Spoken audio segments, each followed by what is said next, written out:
As you were processing the crime scene, were you able to determine where the majority of fire exchange had taken place? Yes. Later on, a shooting incident reconstruction had taken place, and there were 3 areas that were identified as the primary locations of where the shooting would have taken place. One of those being the kitchen dining room area, other one being the bedroom, Mr. Pendleton, and another one being the hall entering the apartment, or entering 303. So the hallway, if you're standing in the doorway of 303 directly in front of you. Inside of the apartment, or inside of 303, correct.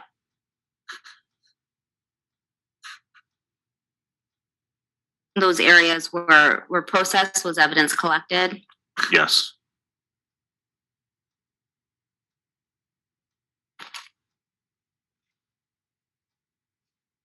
After you finished assisting with the crime scene in 303, did you receive any other assignments? The other assignment that I received was to return the following day and assist with the shooting incident reconstruction.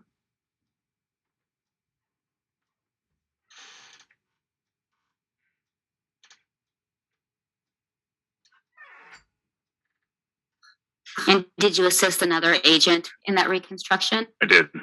I assisted Agent Jeremy Quam.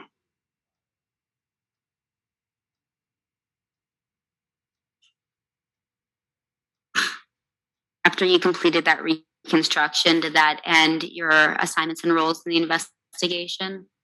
Excuse me? After you completed that reconstruction with Special Agent Quam, did that end the assignments that you were given? Yes. I have nothing further, Your Honor. Cross-examination, Mr. Munninger. Thank you.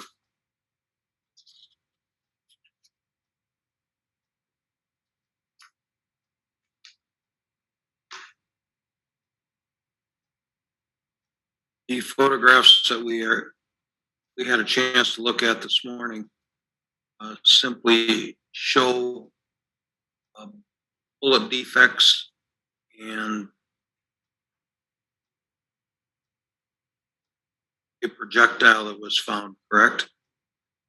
Correct. Absent. Excuse me. Absent.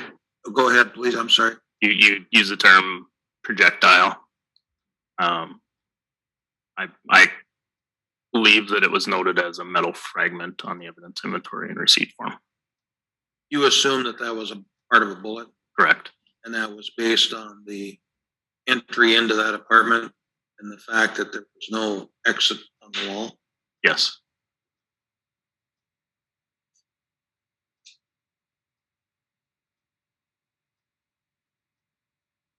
You also, throughout your testimony, referred to area as a crime scene, correct? Correct. Be fair to say at this point, no crime has been proven, correct? It's considered a crime scene because it's under investigation, and we're determining if what crimes have taken place. Your job is simply to collect evidence at this point, correct?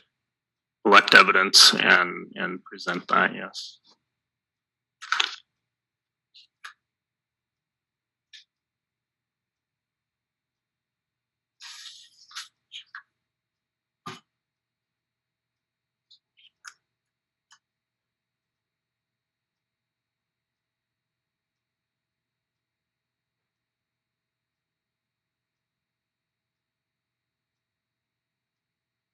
Based on your examination of the outside of 303 hallway, you determine how many bullet defects were in the hallway that indicated that projectiles had been fired from inside of 303? No.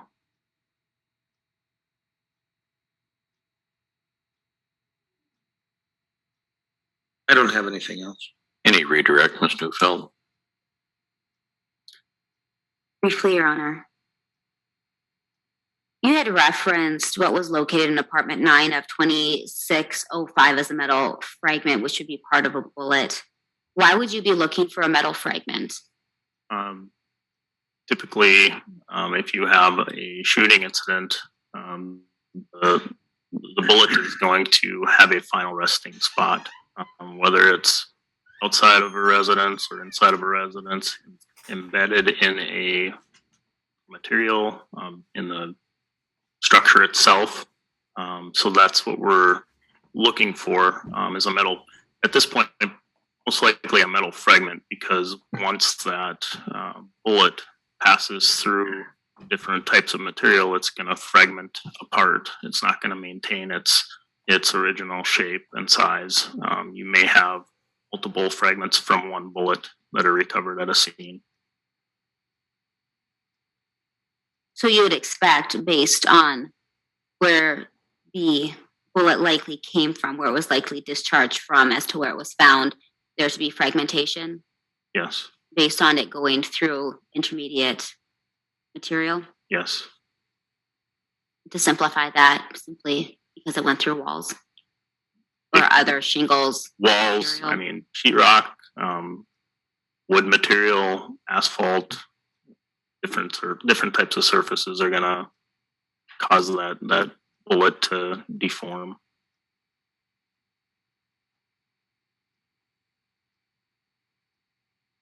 I have nothing further, Your Honor. Any recross from defense? Just a couple. You collected that fragment, I did. and that would have been logged into evidence. Correct. Is that the only bullet fragment that you recovered from the apartment? Yes.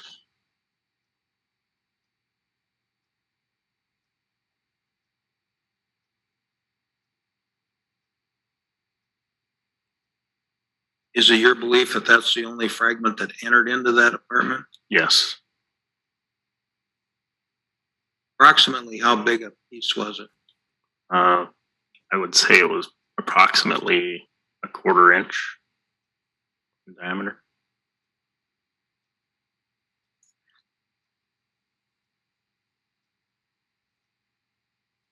Just out of curiosity, did you determine whether or not anybody was in that apartment when that fragment came through? Mr. Eli, the resident, had informed agents that he was not inside the residence when that happened. I don't have any other questions. Can your witness be excused? Yes, Your Honor, and released from his subpoena, please. And officer, the witnesses have been sequestered, so you're not allowed to talk to any other witnesses till the case is complete. Thank you.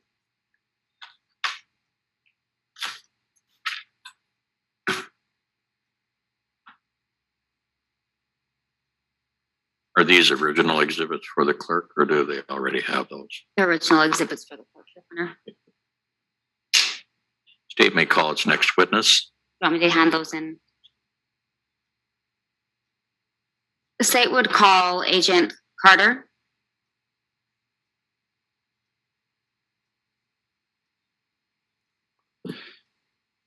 Agent, if you come forward here, I'll give you the oath before you take the stand. Do you swear to tell the truth, the whole truth, and nothing but the truth, so help you God? Thank you. Take the witness stand. You might have to adjust the microphone towards you or up and down. Thank you.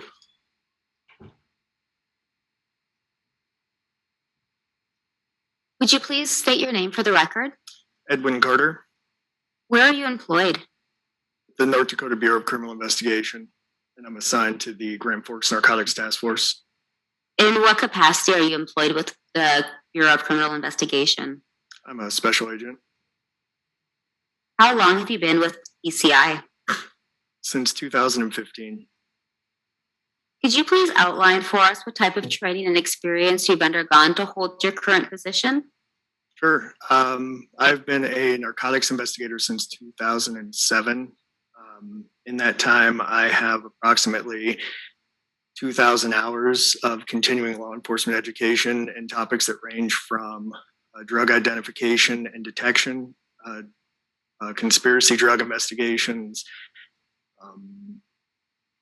undercover operations, rural drug investigations. I've attended the Drug Enforcement Administration week-long drug training that they put on for narcotics officers. I'm a Cellbrite certified mobile forensic examiner.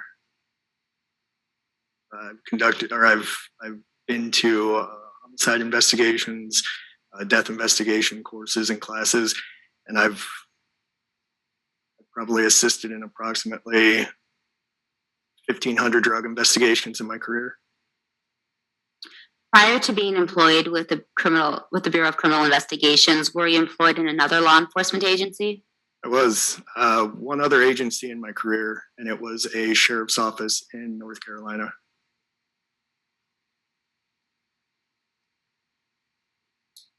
Were you working on May 27th of 2020?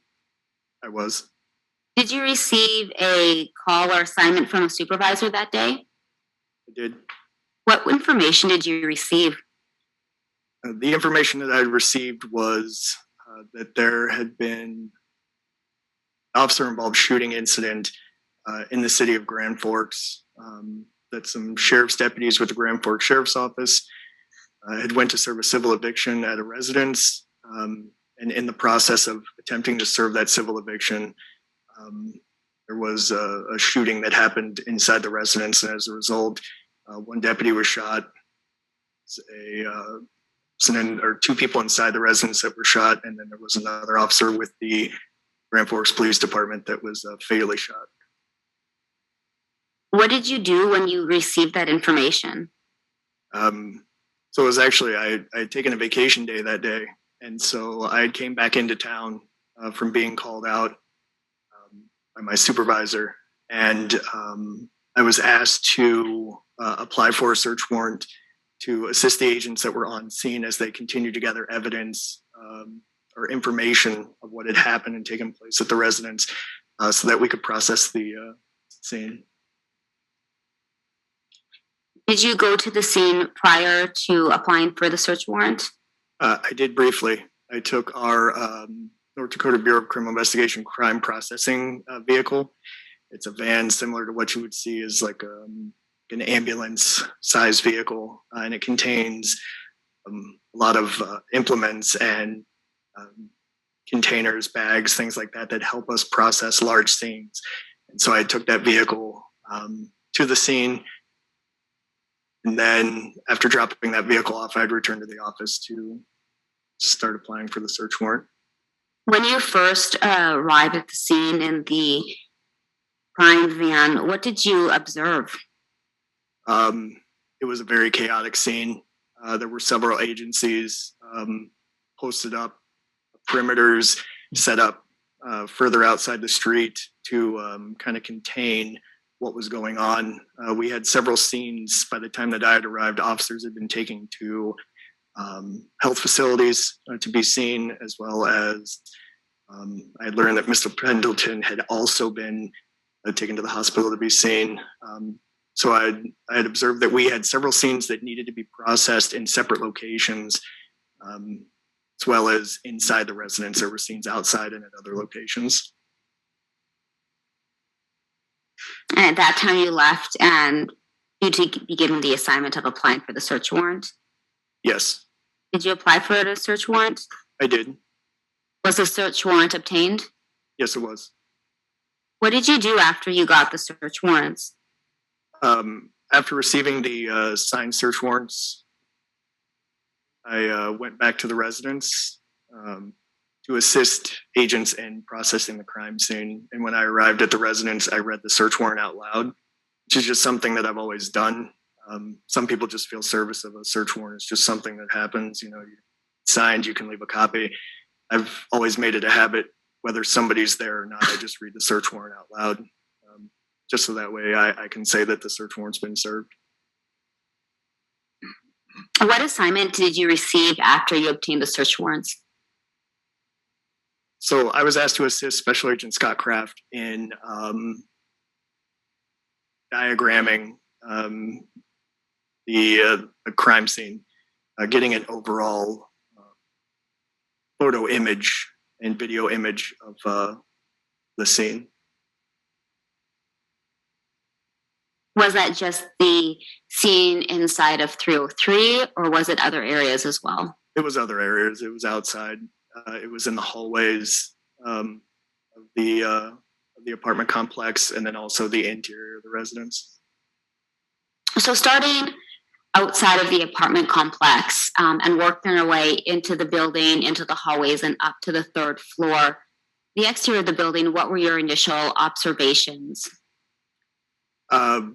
There were bloodstains, the concrete trails of bloodstains leading up into the entrance of the apartment complex. I believe there were some blood-soaked clothing outside the entrance of the apartment complex, and then there were items that were located before I had arrived that had been secured from outside the residence, a firearm and some magazines for an assault-style rifle. And so note was taken of that evidence on the exterior? Yes. Photographs were taken of that as well? Yes. And then you worked into the apartment building? Yes. What did you observe as you began working your way up to the third floor? Up to the third floor, saw a lot of the same. It was blood trails going from inside the entrance of the apartment complex up the stairs, up into the third floor landing. The entrances to the apartments are. When you got to that third floor landing, what did you see? There were several items outside of the apartment complex, or outside that apartment door. I observed bullet holes in the door, the apartment of 303, and then across the hall to the door of 301. I also observed there was blood-soaked, like a plastic, like a threshold mat, like a carpet protector thrown out there. There was clothing. There was officers' parts of their duty belts, like their belt keepers and stuff that keep their belts fastened and secured to their uniform. I believe there was a kitchen stool or a bar stool also kind of thrown out into the hallway, and it was just more chaos. When you first went into 303, what was your initial reaction?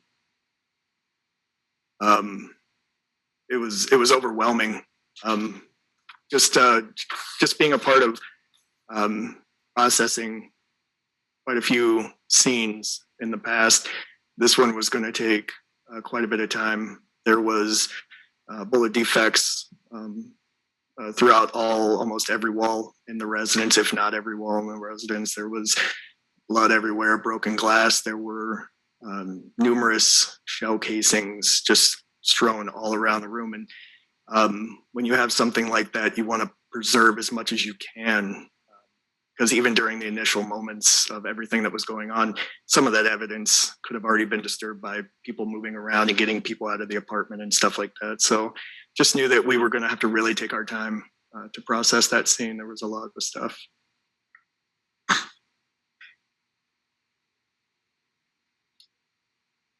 Were photographs of the apartment taken?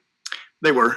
Overall photographs were taken. I believe an agent was escorted taking photographs, and another agent went with him, just to be mindful of where they were stepping while they were taking overall photographs. And what overall photographs are is it's basically the first sight of the scene before we get in and start processing and locating specific items of interest. We want an overall kind of a sensation of what scene shows from all four corners of all the rooms. And were you able to have, or were those photographs taken? Yes, they were. After overall photographs were taken, then what took place? Then the Special Agent Kraft conducted the scene diagramming of the layout of the internal part of the apartment.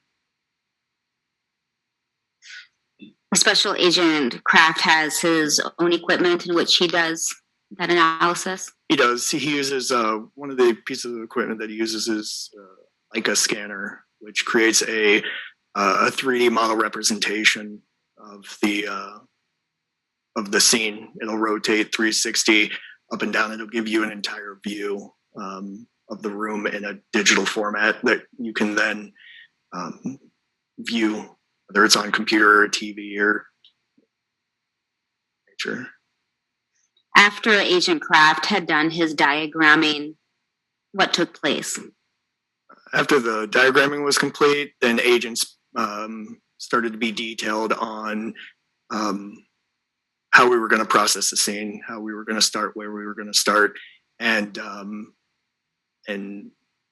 they were advised of what items were listed on the search warrant and what items we were looking for specifically for processing the scene. When you process the scene, what do you do when a piece of potential evidence has been located? When a piece of potential evidence is located, the first thing that happens is somebody calls out to the person that's taking the direct photographs of those items before ever touching or disturbing the item, or knowingly touching or disturbing the item. The person taking the photographs comes over, photographs it, and then the agent that has located that item then places that item into an evidence receptacle, as a bag or a manila envelope, something that can contain that piece of evidence. When the evidence is photographed, is it anything assigned to it to identify it? There is. As we locate items of evidence, we have little evidence markers or evidence tents. They come in all kinds of colors. I believe ours at the time were yellow. And so each piece of evidence would be provided its own individual tent, Yes. which would have a corresponding either number or letter. Yes. And when it's photographed, is it photographed with that tent? It is photographed with the tent. Some tent have scales attached to them for certain pieces of evidentiary items that we want to get like a measurement marker of, but so each one has its own assign. Is the location of each piece of evidence recorded? Yes, it is. It's also recorded on an evidence inventory sheet and receipt that we use within our office to further document the location of where it was found, who collected it, and then a brief description of that particular item that was located. Were evidence inventory sheets utilized in this investigation? They were. What happens to an evidence inventory sheet after the scene is processed? So after the process of the scene, the evidence is turned in with the evidence inventory receipts.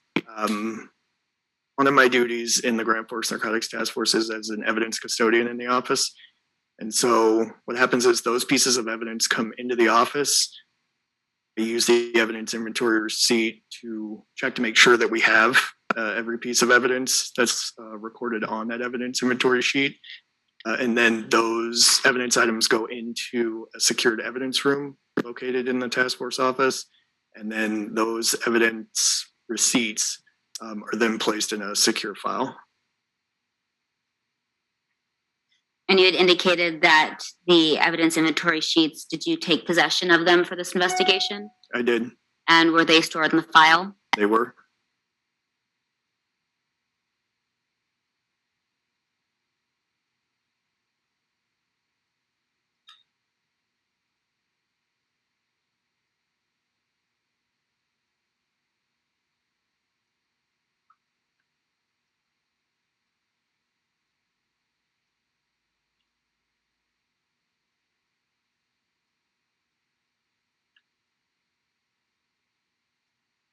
Honor, may I approach? Yes, you may.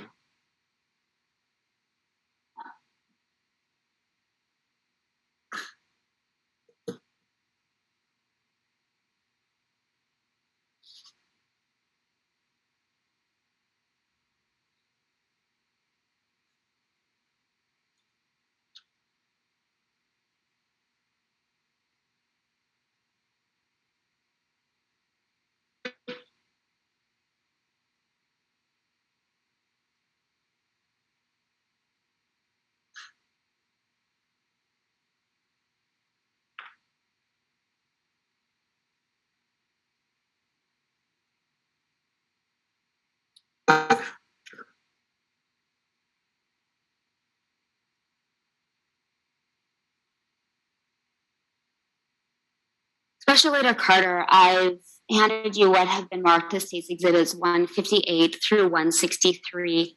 Can you please identify those for us? These are the evidence inventory and receipts for the evidence that was collected during the processing of those scenes. Are those true and accurate depictions of the evidence inventory receipts that you took into custody? They are. Your Honor, the state would offer what has been marked as State's Exhibits 158 through 163 into evidence. Mr. Mottinger, No objection. 158 through 163 are received. You had indicated, Special Agent Carter, that photographs are taken of each piece of evidence. That's correct. Was a report generated that outlined where each piece of evidence was located? There was. Special Agent Scott Kraft conducted a crime scene diagram, which is an illustration and representation of the scene and the items located and seized in relation to the processing of that crime scene. And would the report then contain photographs of each piece of evidence? It would. And then on the diagram is the corresponding location? It is indicated by the little images of the tents and where approximately they were located. Your Honor, may I approach? Yes, you may.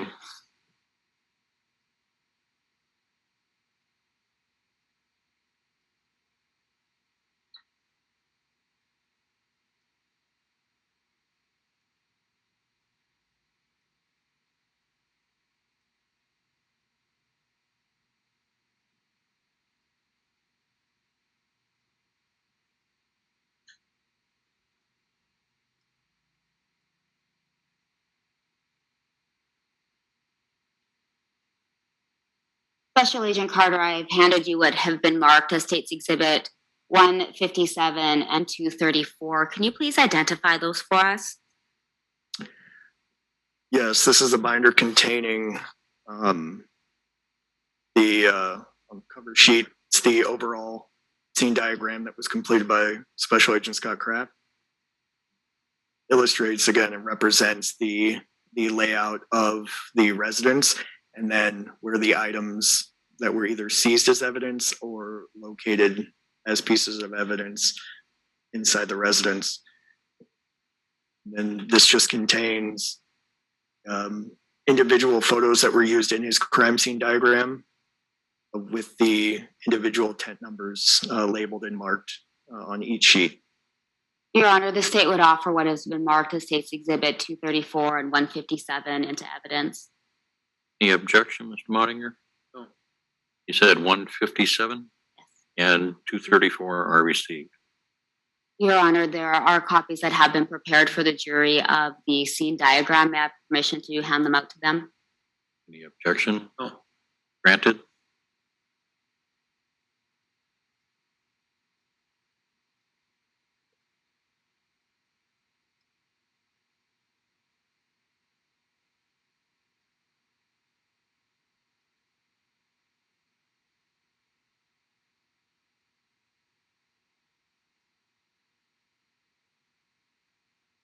Are these for their binders?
In addition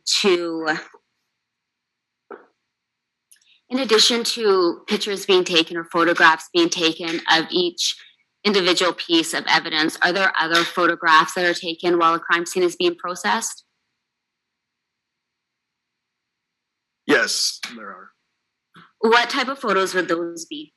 Other than the overall photographs, we take numerous photos in varying distances of those particular items, usually starting from a far range, mid range, and then close up. Or those photographs give you an overall? Would those photographs allow you to place each individual piece of evidence into context of where it was? And were those photographs taken? They were. What happens to photographs after they are taken in a crime scene? So after the photographs are taken from a crime scene, the agent that's was delegated to take those photographs then takes those photographs, depending on the size of those photographs, then burns them onto a disc to memorialize those photographs for our report purposes. Was that done in this case? Yes, it was. Approach, Your Honor. Yes, you may.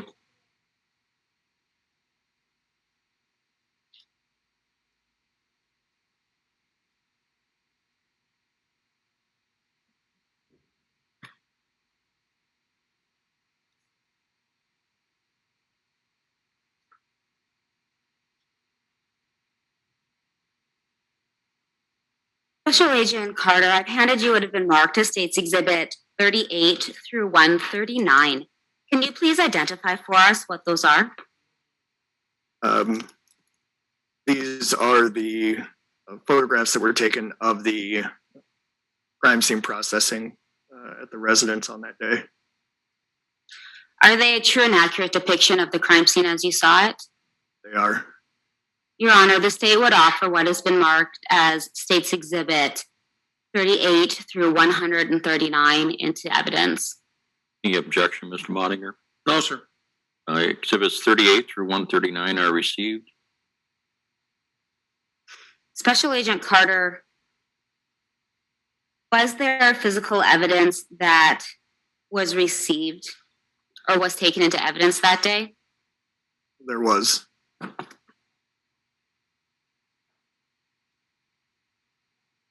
From the various crime scenes, that being outside of the apartment building as well as inside of the apartment building? Yes. Your Honor, permission to publish the photographs? Granted.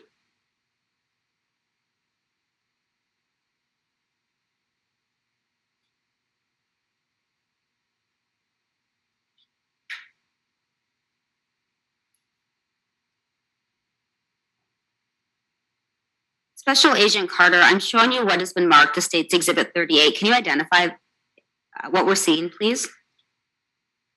This is a photograph of the exterior of the residence. And in the photograph, you can see the Grand Forks Police Department and the Grand Forks County Sheriff's Office shared tactical vehicle, as well as our Bureau of Criminal Investigation evidence processing truck in the background. And this would be one of those far off photographs you'd indicated were taken? This would be. We're now looking at exhibit number 39. In this photograph, we see little yellow squares throughout it. Could you identify for us what those squares are? Those are the evidence tents that we use to mark evidence that has been located of evidentiary value. Are you able to identify for us specifically what building we see in this photo? Or of building we see in the photo? Yes. That is the corner of the apartment complex, the residence at 2627 South 17th, where apartment 303 is located.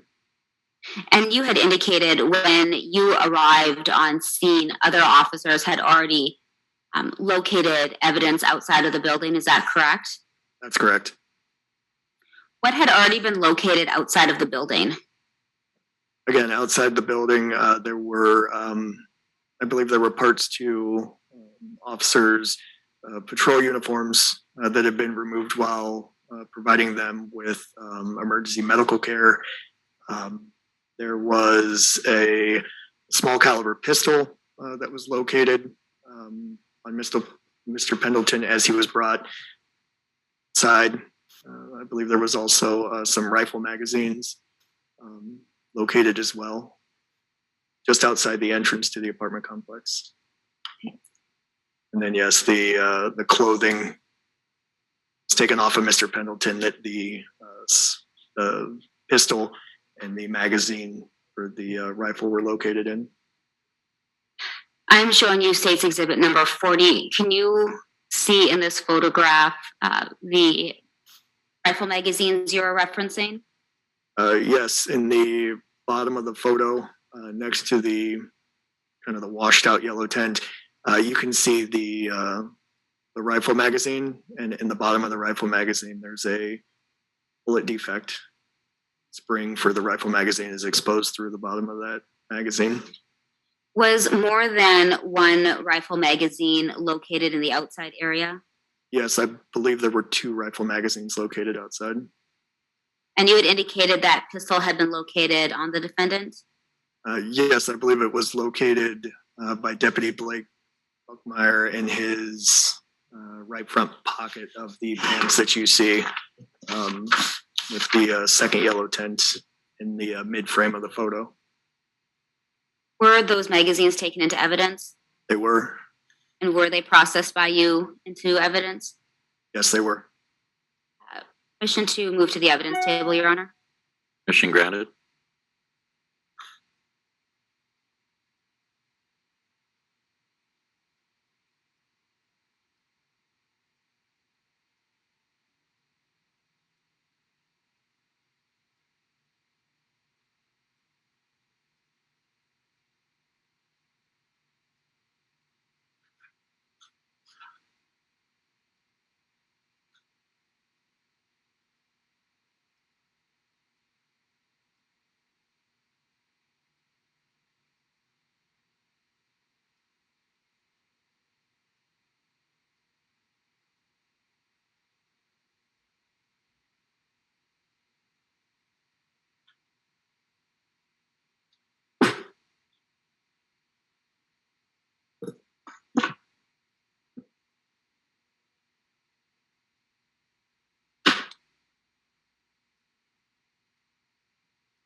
Have you reviewed these?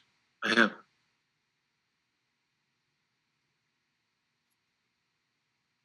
Special Agent Carter, I have handed you what have been marked as State's Exhibit 137 through 241. Can you please identify for us what we are looking at? In the clear plastic case is the Caltech pistol that was located on Mr. Pendleton. Just on the bench here, there is the magazine and the ammunition that was contained inside the pistol that was taken off of him. And then the 2 rifle magazines are on top of the clear plastic case that were located outside of the apartment building. Were those magazines located or loaded? Yes, they were. Do you recall how many bullets were in each of the magazines? I believe it was 26 in each magazine. You're under permission to move those exhibits to the clerk table. Permission granted.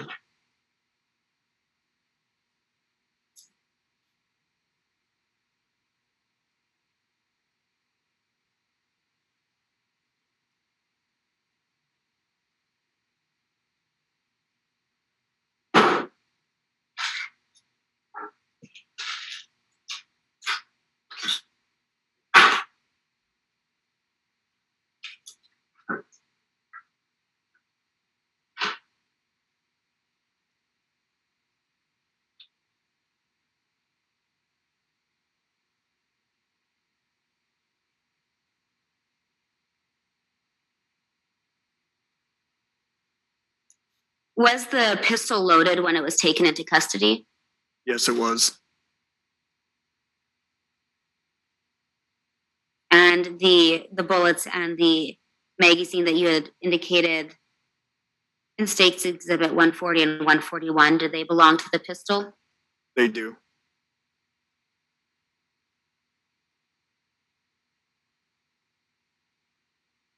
After the exterior of the area had been processed, where did you move next? Excuse me, have you offered those into evidence? All of these are offered, Your Honor. I'm moving to the next. Yeah, we got 137 through 141. Those are the photographs 38 through 139. What are these? This would be Exhibit 43.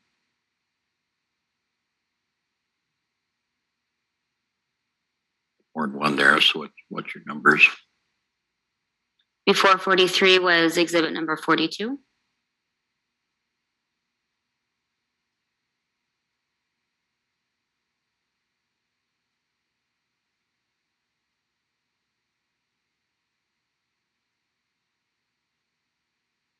Like we had 5 exhibits there.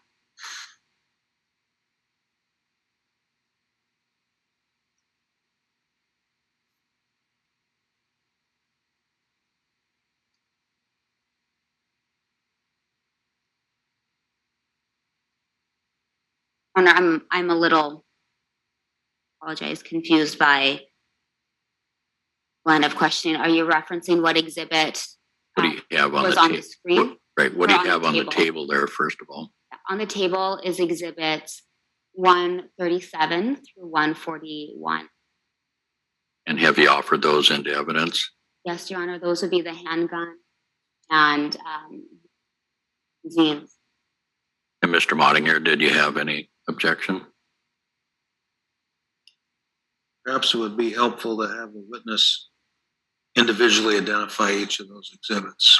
Why don't we backtrack a little bit if you want to Yes, bring Your Honor. them up one at a time to your witness?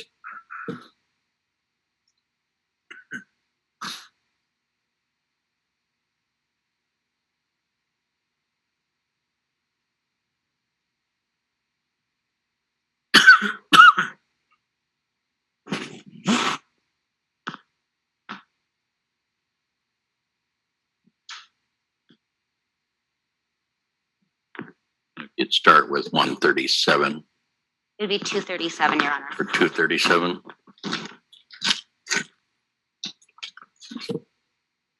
Special Agent Carter, I'm handing you what's been marked as States Exhibit 237. Can you tell me what that is, please?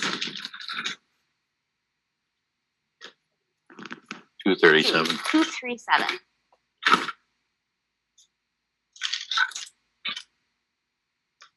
Yeah, this is marked as the Bureau of Criminal Investigations item number 15, and it's one magazine which contained 26 live 5.45 by 3.9 rounds with a bullet defect in the bottom of the magazine with the spring protruding. I am now handing you what's been marked as States Exhibit 237. Can you identify that for us, please?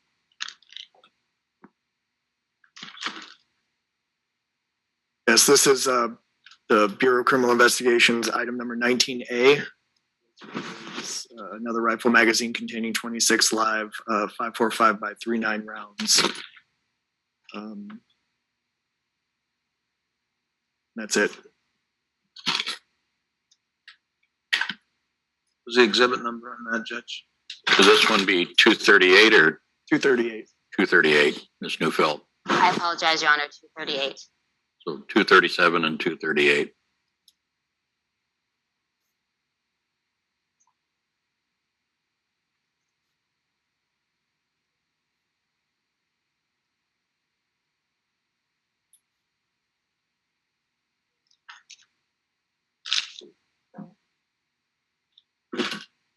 Agent Carter, this is Exhibit 239. Can you identify what this is for us, please? That is the Kel-Tec 9mm pistol.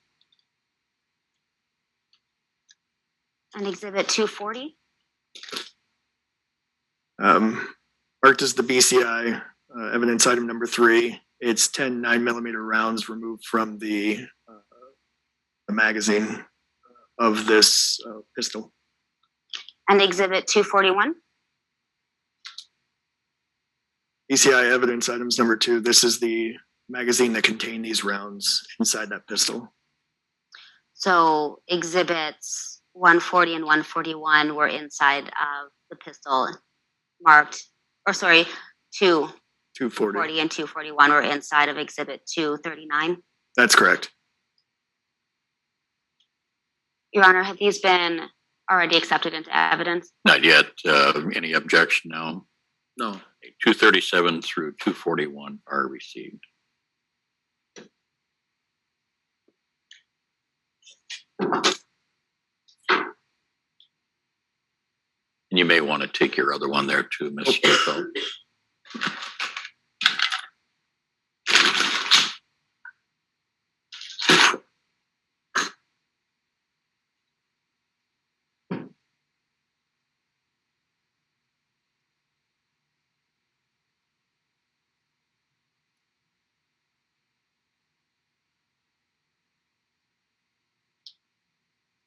Moving back a little bit, you had stated after you had completed outdoors, you had then moved inside of the residence. That's correct.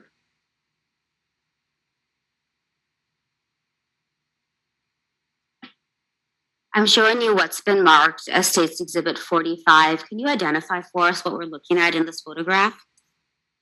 So this is a photograph of the 3rd floor landing inside that apartment complex.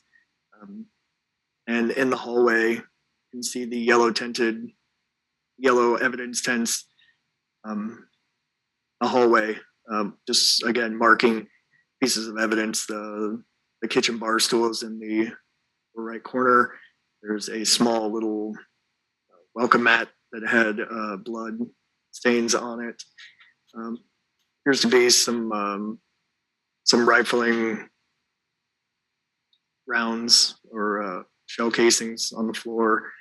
Little plastic runner mat that's kind of pulled out from the residence, and then there's some patrolman's duty belt stuff in the close to the stairway there.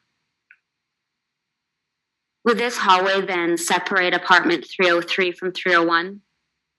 Yes, on the right-hand side would be 303, and on the left-hand side of this photograph would be 301. I'm showing you what's been marked as State's Exhibit 46. Can you tell me what we're seeing in this photograph? This is the doorway to apartment 303. And in this photograph, on the door, you can see several bullet defects from rounds exiting the apartment, and then also up on the wall in the mid to top right-hand side, you can see there's bullet defects on that wall as well.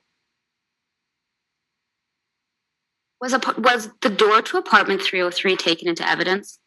It was. And was it taken back to BCI and entered into evidence? It was. I'm showing you now what's been marked as State's Exhibit 47. Can you identify what door that is? So this is the door to apartment 301, straight across the hall from 303, just parallel to it. And in this photograph, there's an overall photograph indicating the bullet defects located on the door frame, the lower right-hand wall where the hole is down there, and then just overall on the door itself. Was door 301 taken into evidence as well? Yes, it was. And it was taken back to BCI location in Grand Forks? It was. And taken into evidence? Yes. Your Honor, the state would offer what has been marked as State's Exhibit 242, which would be the door to 303, and State's Exhibit 243, which would be the door to 301, into evidence.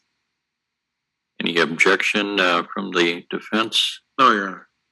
242 and 243 being the doors will be received. Your Honor, it is 10:30, and Those doors will need to be moved from behind the table in order to publish. Would you like to do that during a break? Yes, we can do that. So in mid-morning, we'll take our recess, folks. So again, just an advisement not to discuss the case, form any conclusions, or do any searches. And we'll be back here in, I'll give you 20 minutes. So 10 to 11.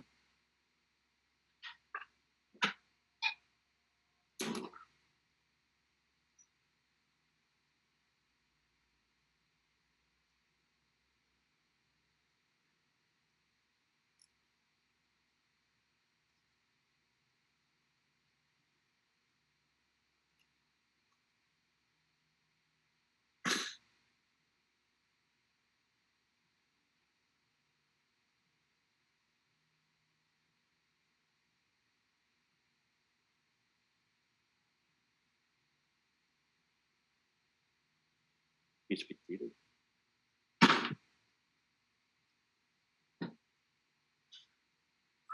Any issues to discuss during the break here from the state? Not from the state, Your Honor. Vince, Not at this point. we'll stand in recess until 10 minutes to. State satisfied, our jurors are all seated. Yes, Your Honor. Vince, Looks good to me, Judge. thank you. You may continue your examination, Ms. Neufeld. Thank you, Your Honor. Agent Carter, just to kind of back up a little bit before we went on break, we've taken a firearm and then several magazines into evidence at this point in time, and they're all on that clerk's table. That's correct. All those weapons or magazines, those are all items that were located on the defendant. Located on that table. That's correct. And when they were located at the crime scene, were they located outside and had either been on the defendant or in his clothing?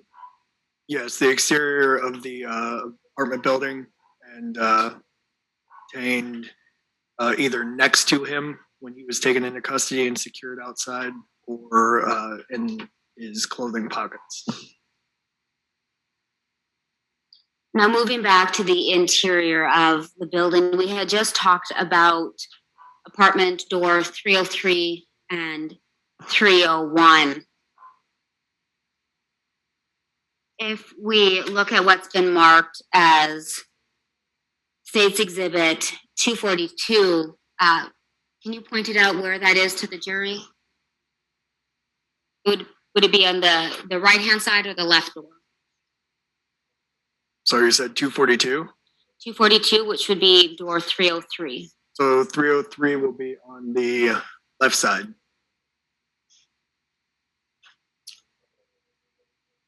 Why did you seize that door as evidence? It was decided by the case agent and several other agents during the time.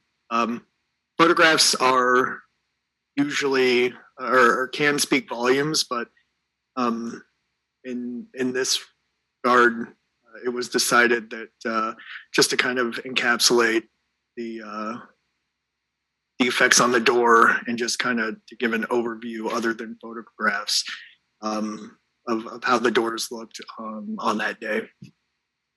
How many bullet defects are in door 303? Just from where I'm sitting right now, I count approximately 5. Your Honor, may the witness have permission to move in order to identify the bullet defects to the jury? Yes, he may. Agent Carter, would you please identify those defects for the jury, please? Yes. Thank you.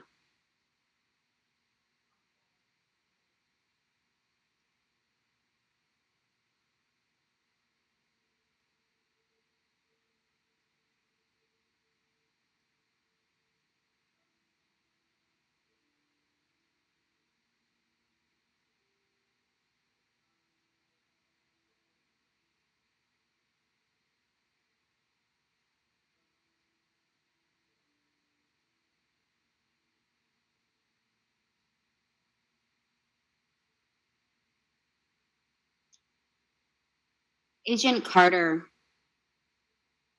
what's been marked as State's Exhibit 243, would that be the front door to apartment 301? Yes, it would. What is the damage that you observed on that door? On the door frame to the door, and then the door itself. Agents located bullet defects entering into the door of 301. Would you be able to identify for us how many bullet defects are in the door of 301? Is it okay for me to get up? Yes. Right.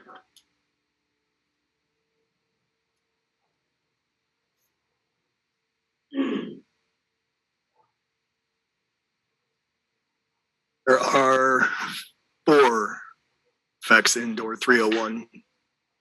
Your Honor, permission for Agent Carter to identify those 4 defects to the jury? I identify, you do that, sir. If you want to move, Yes. just make sure you speak loud enough so that our court reporter can hear that.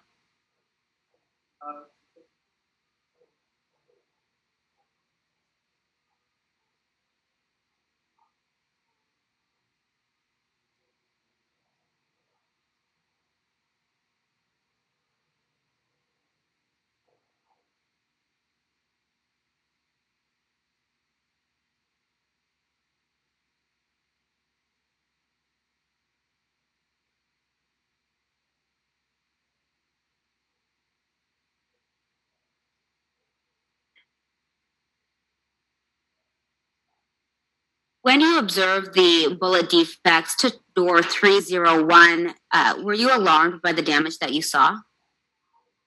I was, yes. Why did you find it alarming? So the fact that we had exit holes or exit defects in door 303, and that those projectiles, in my opinion, the projectiles that made the exit holes into door 303 or exiting out of 303 traveled through a solid core door and then into and through another solid core door across the hallway in the apartment complex. Would you be concerned for any individual that would have been in apartment 301? Yes, for the occupant of 301 who was inside the apartment at the time. Why would you be concerned? People hear a commotion, they go to their door, they start to look out their peephole. He's there at the wrong time. And as a result, he catches a projectile that's not meant for him, but just inadvertently can get struck and injured. So, if I'm understanding correctly, you would be concerned that one of the bullets or projectiles could have struck any occupant of apartment 301 based on the damage you saw on that door? Yes.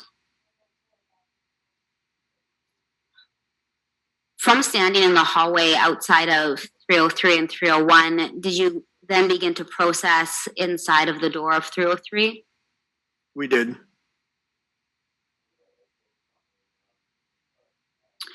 I'm showing you what's been marked as State's Exhibit 49. Would that be the entryway into apartment 303?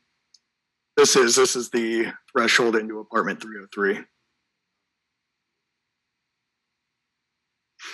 I'm showing you now what has been marked as State's Exhibit 51. When you first entered apartment 301 and saw that hallway, was there anything that stuck out to you?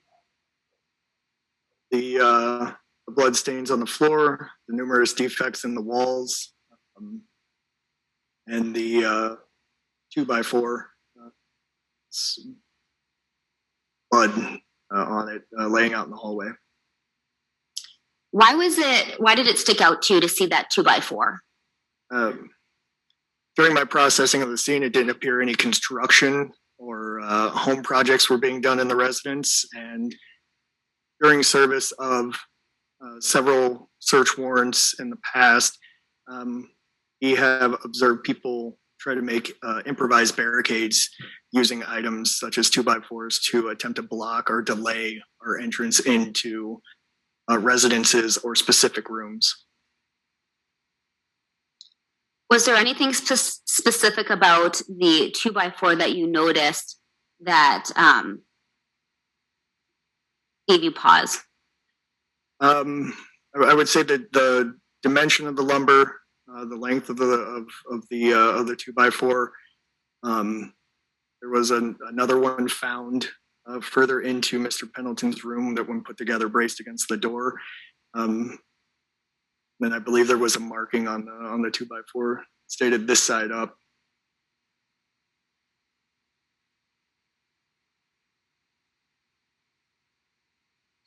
Did you take the 2x4 into evidence? The one in the hallway we did, yes. And was it brought back to the BCI department and processed into evidence? It was. Your Honor, the state would offer what has been marked as State's Exhibit 244 into evidence. That would be the 2x4. Any objection, Mr. Mottinger? Ask a couple questions, please. Sure. Photograph on the screen, does that depict where that 2x4 was located? At the time that we entered to process the scene, that is where that 2x4 was located. Did you ever inquire how it came to be there? No, I did not. Like I said, during the initial parts of this, before we came in to process the scene, several items were moved, strewn about, and thrown as a result. Things prior to when we got there to process the scene. Is that the only 2x4 that was taken into evidence? Yes, it was. That was the only 2x4 that was photographed? I'm not sure about photographed. I believe there's another one photographed inside Mr. Pendleton's room, but this was the only one in the entryway in between his room and the hallway there that was seized at that time. Other 2x4 that you referenced was found in the bedroom? Yes. I don't have anything else. No objection. Exhibit 244 is received. Your Honor, permission to move the 2x4 over. Granted. Thank you.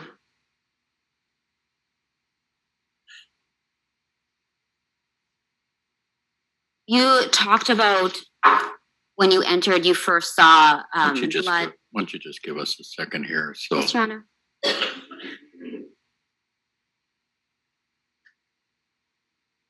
maybe we could put that up there. Are you just wanting him to hold it, or do you want him to put it up? We could put it beside the door if Your Honor would allow that. Sure. You can set it up and lean it so it doesn't catch Bev.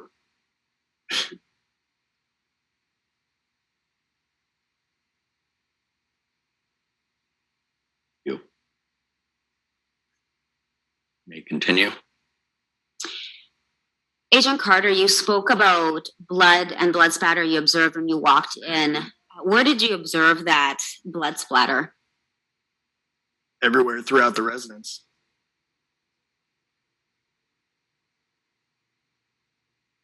Was there, I'm showing you now State's Exhibit 2, or State's Exhibit 52. Do you see in this photograph blood splatter? Yes, I do. Where would that be located? So in this particular picture, on the 2x4 itself, on the plastic carpet guard runner, and then the cardboard box parcel next to the entry into the kitchen area, as well as the carpet at the top of the photo in between the 2x4 and the corner of the wall there. And going back to State's Exhibit 51, in that hallway, when you look to the left-hand side of the photograph, there's an entryway. What does that entryway lead to? That entryway leads into the kitchen of the residence.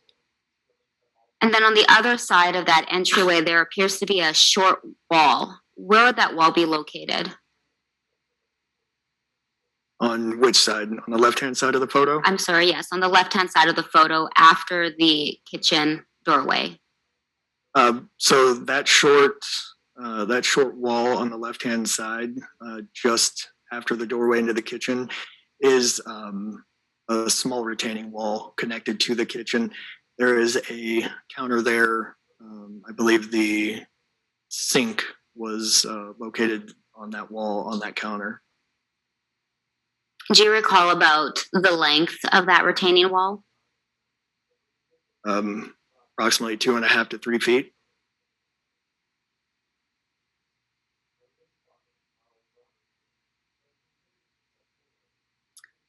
After that hallway was processed, can we now move to the kitchen? Sure. What did you first observe when you got into the kitchen? So inside the kitchen, we noticed again blood spatter continuing into the kitchen. The bullet defects on the wall leading into the kitchen on that short wall just past the dishwasher and the sink thing was on that short wall. The glass for the oven had been blown out by a round hitting the projectile hitting front of that oven as well. And as we continued into the kitchen area itself, saw items turned over. We saw more blood spatter on the floor. There was blood spatter on the ceiling. Observed rifles and pistols on the countertop next to the sink. There were spent shell casings. And that was throughout that entire kitchen area? Yes. So backing up and coming back to the entrance into the kitchen, I'm showing you what's been marked as State's Exhibit 57. Is there a window in that photograph? There is, straight ahead. There's a sliding glass window. And what would be on the other side of that window? On the other side of that window would be open air, and then further past that would be another building complex. Was there damage done to that back window? There were several rounds shot through the window.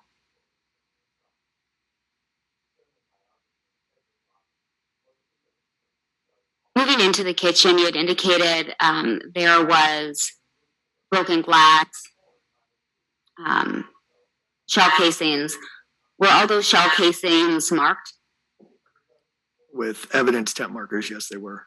And any bullet defects or bullet holes that were located, were those marked with either tents or the evidence tape? They were with scales to preserve the size of the defect and or an evidence marker to show. Excuse me, Your Honor. Yes. Could we have the witness identify the exhibit number that he's testifying about? Is Ashley Neufeld there? Would you please identify what This would be State's Exhibit 61, Your Honor. do you recognize it as that? You recognize it as Exhibit Yes. 61? Yes. That satisfies Mr. Moninger. I think it would be helpful as we switch from the picture to picture if they could identify it by number. She has been for the most part. I think she skipped one there, but When you went into the kitchen and you were identifying different pieces of evidence, did anything in the kitchen stick out to you that wasn't either a shell casing or related to ammunition or a firearm? Yes, I did locate a cell phone inside the kitchen.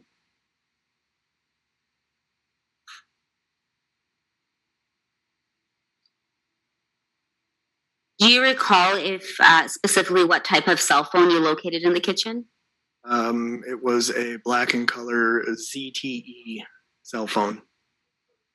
Did you take that into custody? Yes.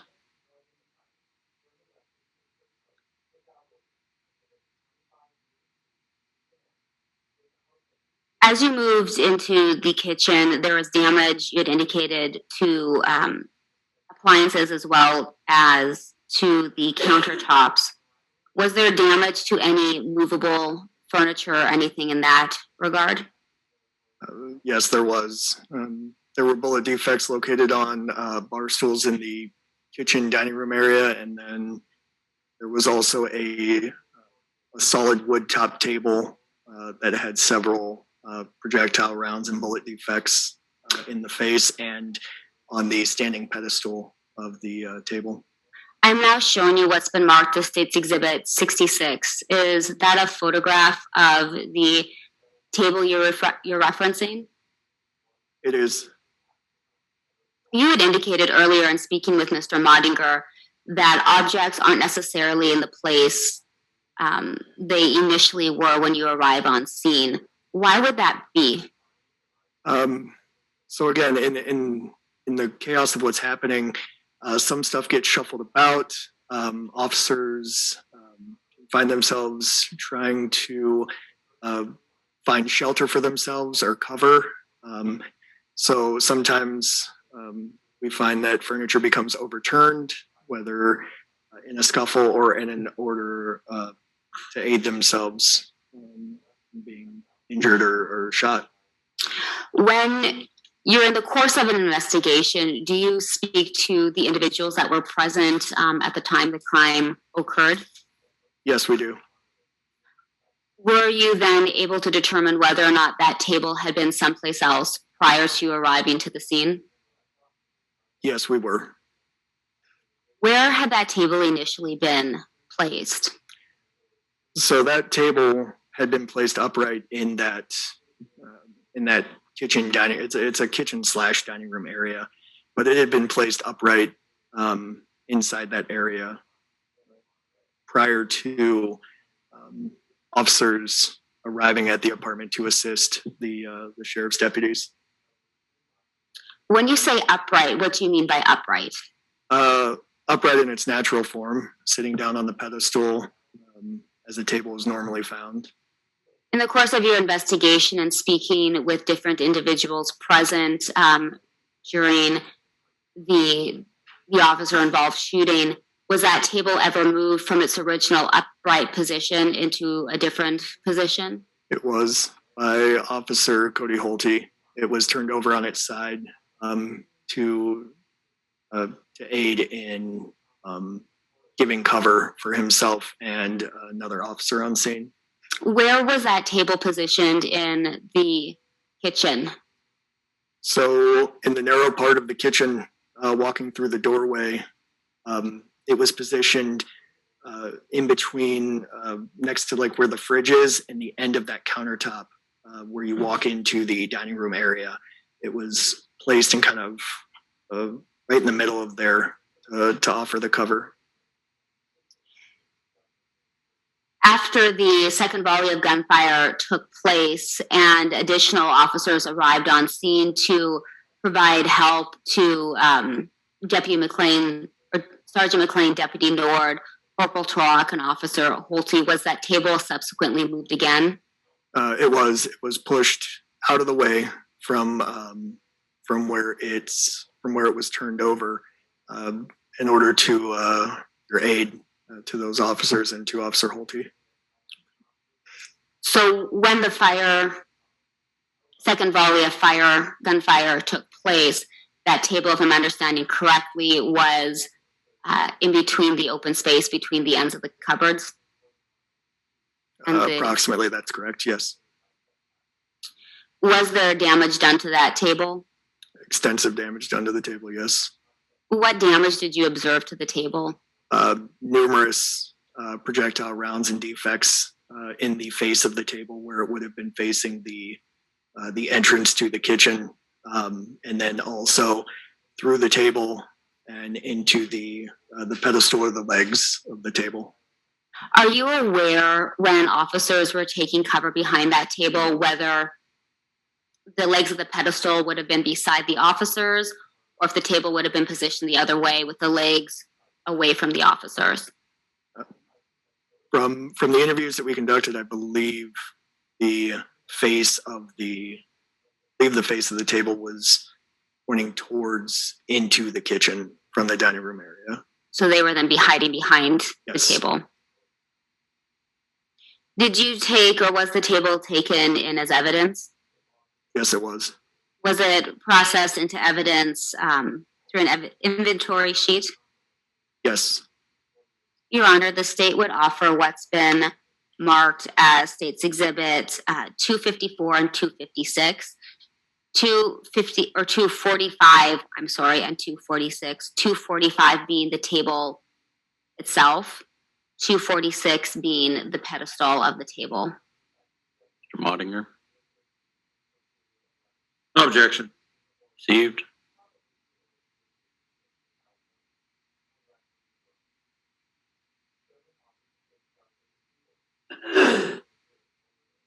Before you ask questions, you may want to ask him once he sees it to verify that that's the table.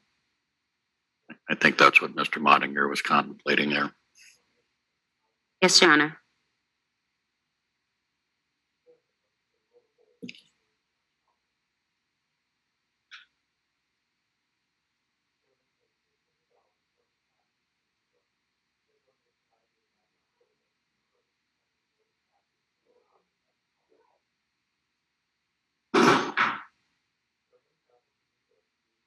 Yep.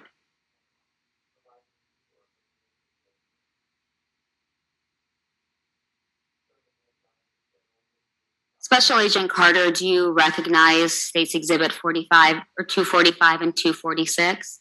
I do. Were those two pieces originally together as one piece? Yes, they were. And was that the table that was seized from apartment 303? It is. Are you able to identify for us approximately how many bullet defects you see on the front of that table?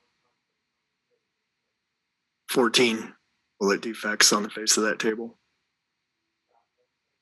Your Honor, may I have permission for Agent Carter to point out the bullet defects? Yes, he could, and maybe we could move that up against the doors up there. At least then everybody can see it from that angle. You.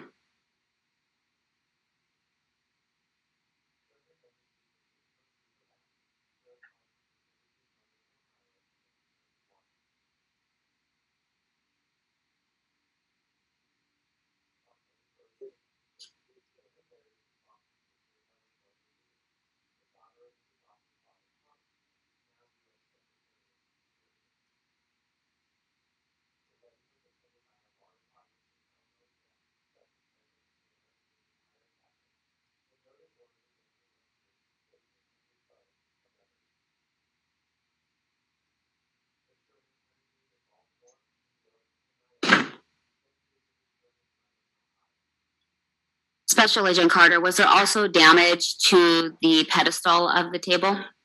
There was.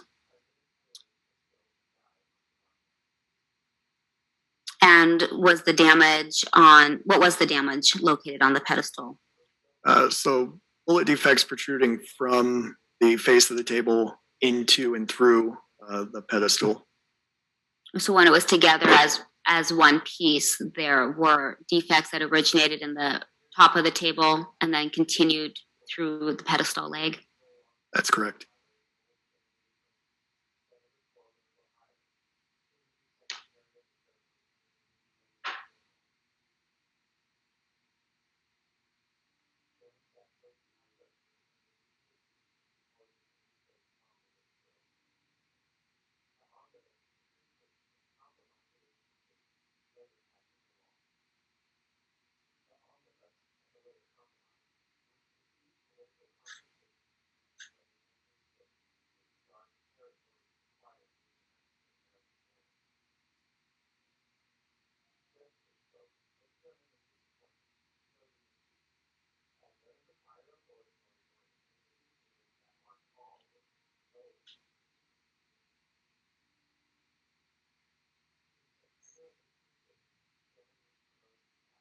Your Honor, at some point during the presentation, the state intends on requesting that the jury be given permission to move about and look at the items. It's the state's understanding that the bigger items are not going to be sent back with the jury during deliberation. So the state would like an opportunity for the jury to look at them closer up.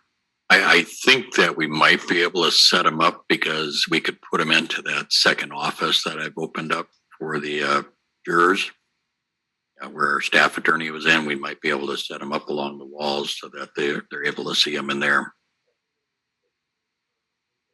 Would you be giving the jury permission to move about at all to inspect them, or would it be your preference not to? As they sit today, they can certainly look at them now if you want to take them, but we'd have to take them one row at a time. Any objection from the defense? That's fine. Why don't we just start then, Bev, if we take the back row first, they can look at it and then come down a little farther and then walk back. And when they're all seated again, then the second row can do that, if they wish.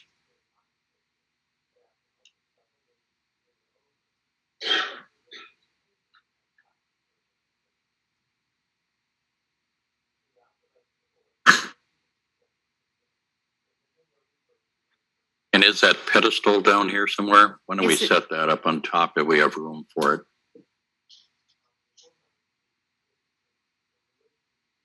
Traffic.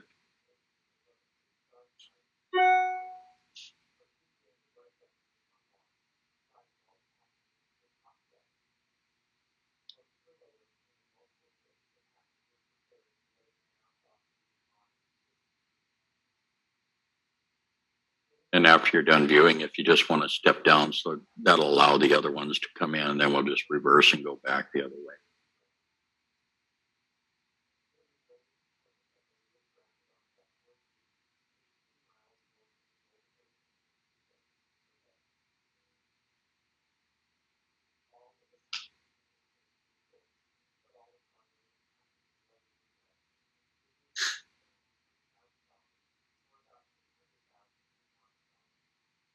And if there is anybody in the second row who would like to go and examine, you can certainly do that.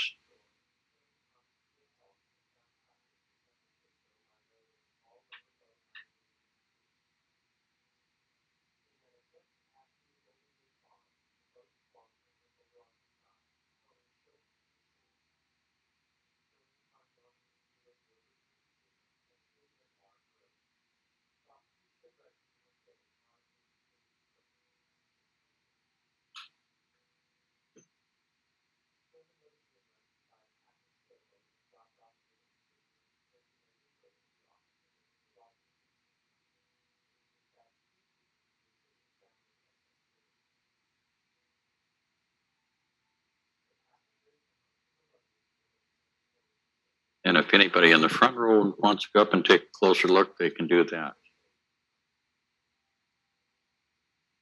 It looks like everybody's satisfied. You can move on then, Ms. Neufeld. Thank you, Your Honor.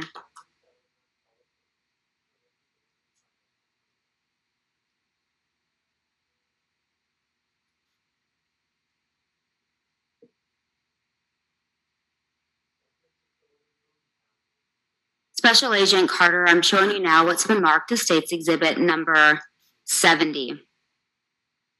What do you observe in this photograph? In this photograph, it's centered on the window with the bullet defects, showing a more clear image, the scales of those exiting bullet defects in the window, along with the other evidence markers and the defects in the wall. I'm showing you now what's been marked as State's Exhibit 71. Would this be a close-up of that same window? Yes.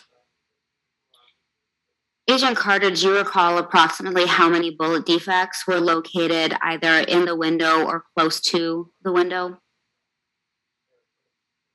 I believe approximately 15, 14. The layout of I'm showing you now what's been marked as State's Exhibit 76. There's a divider on one portion of the photograph. There's linoleum. On the other side of the photograph, there's carpet. What would be on the linoleum? What area would that be? So the area depicting in here is the entrance into dining room portion of the kitchen would have been, where officers would have in the top part of that photo where you can see those feet. That's where the I'm sorry, I'm on 75. Sorry, on this is the blood stain from where Officer Holte would have received medical care after the incident. There is a tent marker identified as 36. What is that piece of evidence? That is a issued magazine from the Grand Forks Police Department that came from Officer Holty from his duty belt. Were there additional firearms when you searched the kitchen that were located? There were. What were those firearms? There was a rifle that was Deputy Blake Buckmeyer's. It was placed on the counter after he made entry into the apartment to render aid to Officer Holty. He had placed it on the floor, I believe. It was then picked up and cleared by another officer that was initially on scene and placed on the countertop while Deputy Buckmeyer was rendering aid. And then there was also a Grand Forks Police Department issued firearm counter as well that belonged to Officer Holty. So the two firearms that were located in the kitchen, those were able to be identified as belonging to different law enforcement officers? They were. The magazine that you took into evidence that belonged to Officer Holty, was that a standard magazine, or had it been modified in any fashion? It was just an extended magazine. You can purchase them. So just to give you, again, more ammunition in your firearm.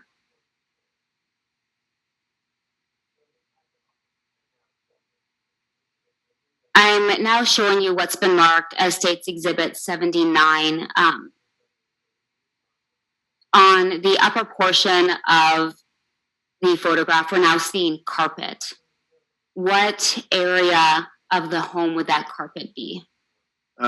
This is the threshold that leads into the living room area from that dining room kitchen area. In your conversations or interviews BCI conducted with the law enforcement officers who were present during the first and second volley of gunfire, were at any point officers located into that living room area? Yes, they were. That living room area, is there anything other than the carpet and the linoleum that would divide the kitchen and the living room? There is, again, there's another smaller wall in between where the counter ends in the kitchen, and then the wall for the hallway that leads from the living room down to where the bedrooms and the bathroom of the residence are. Back by that window where the bullet defects were located, that was in the kitchen area? Yes. Is there anything blocking access between that kitchen area and the living room area? No, it's just an open wallway to lead you right into the living room. So like an open concept, it's Yes. living room, dining room, one area, but carpet linoleum kind of differentiates the two. Yes. So officers were able to easily move between the kitchen and the living room area. As easily as one could, yes.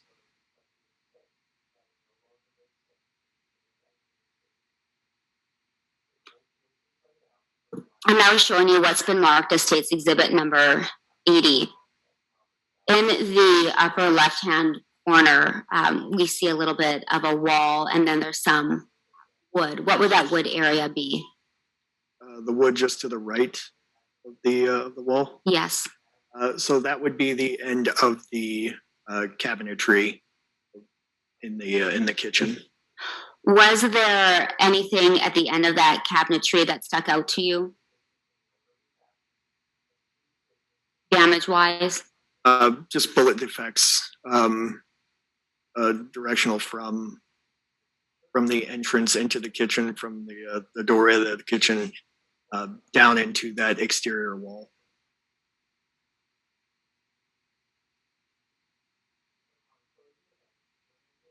I'm now showing you what's been marked as State's Exhibit 83. Can you identify for us what we see in this photograph?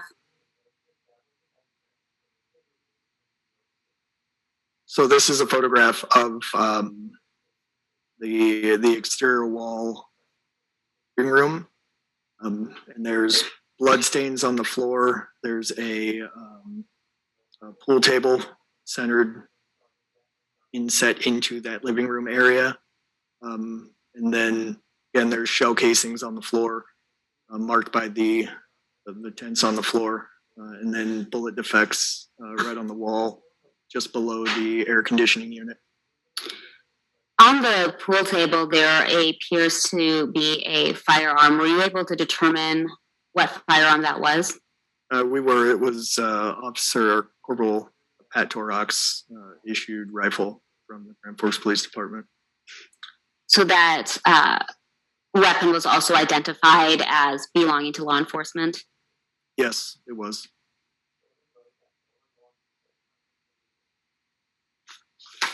I'm now showing you what's been marked as State's Exhibit 84. Were bullet defects located going into that living room area along the wall? Yes, they were. Can you observe where they would be in this photograph? So the bullet defects just below the air conditioning unit, and also straying to the lower left, just to where the window is. Officer Pat Torok would have been. Are the bullet defects marked with the measured blue marking tape? With the scales, yes, they are. So where we see the blue scales on the wall, that would be associated with a bullet defect? Yes, it would. And you had indicated that that's where Corporal Torok would have been during the second volley? Yes, that's correct. Would Sergeant McLean have been by Corporal Torok in that area as well? He would have been between the entry into the dining room area and the table, approximately in that area. Approximately where the linoleum and the carpet meet? That's correct.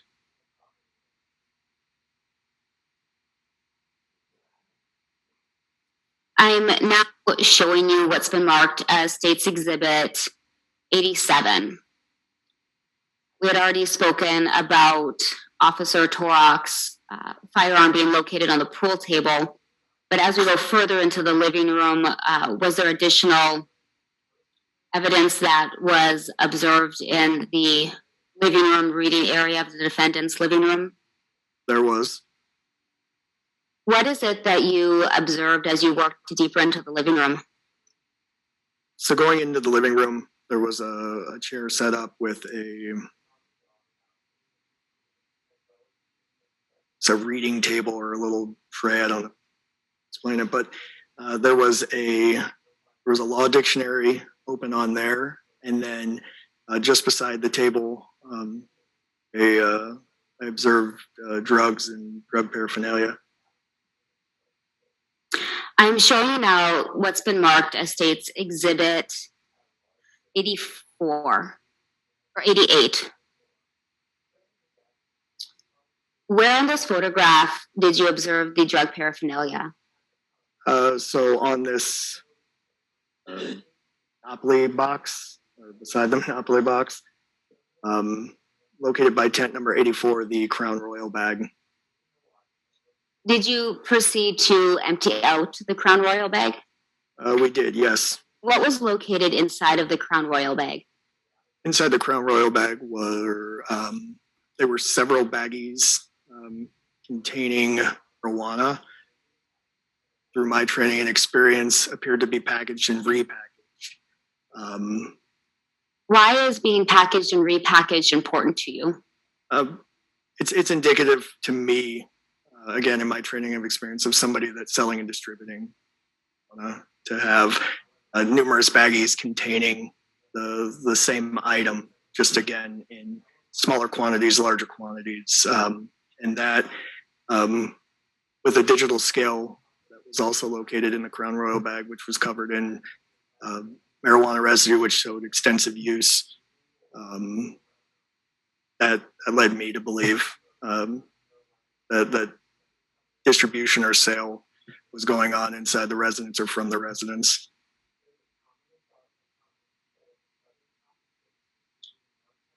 Your Honor, permission to approach the witness. Granted. I'm going to be showing the witness, Your Honor, State's Exhibit 247, which is a Crown Royal bag,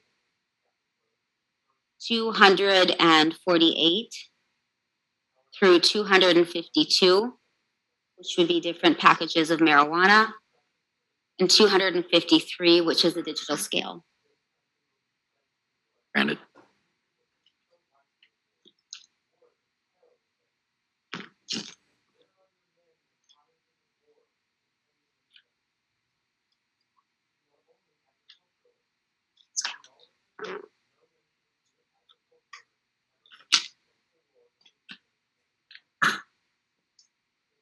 Mr. Montanier, have you seen these? Yes.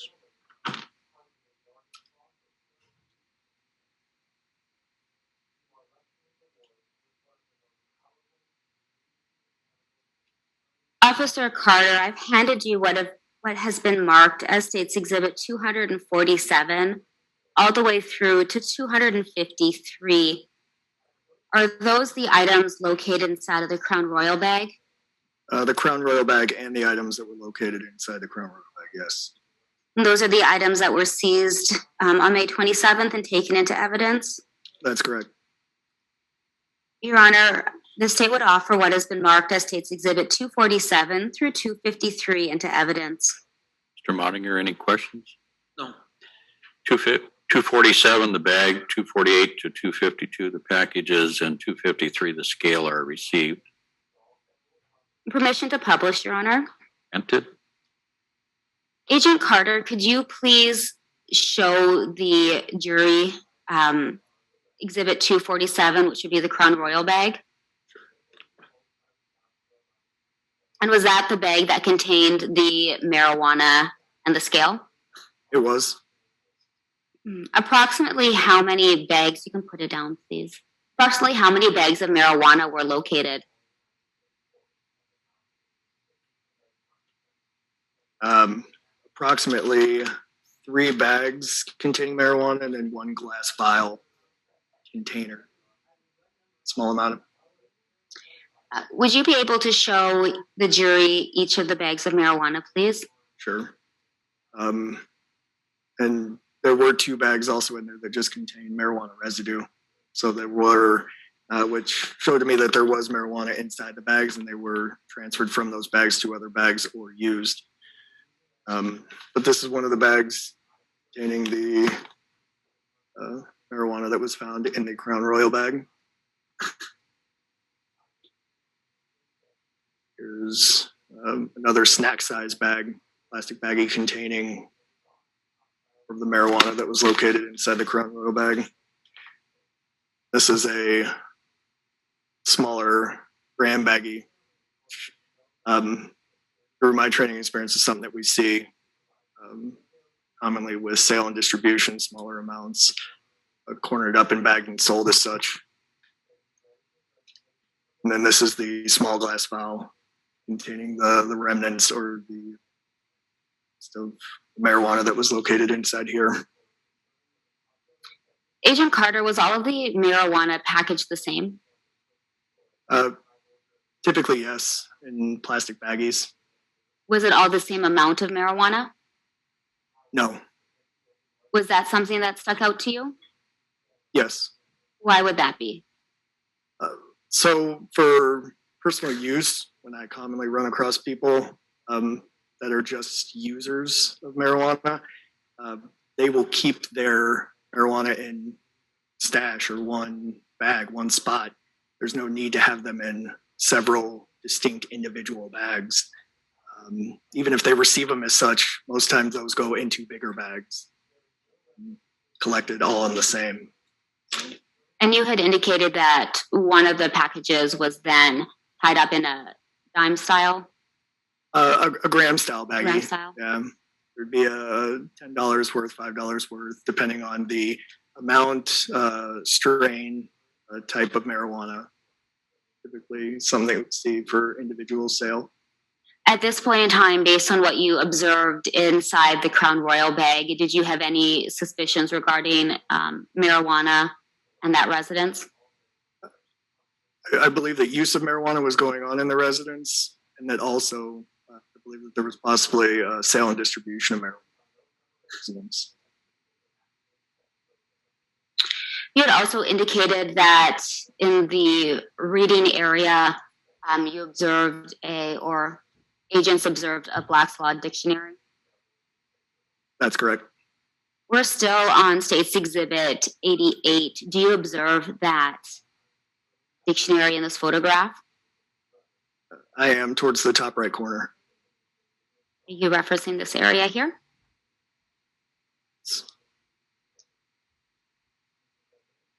When you looked at that Black Laws dictionary, was there anything that alarmed you or caused you concern?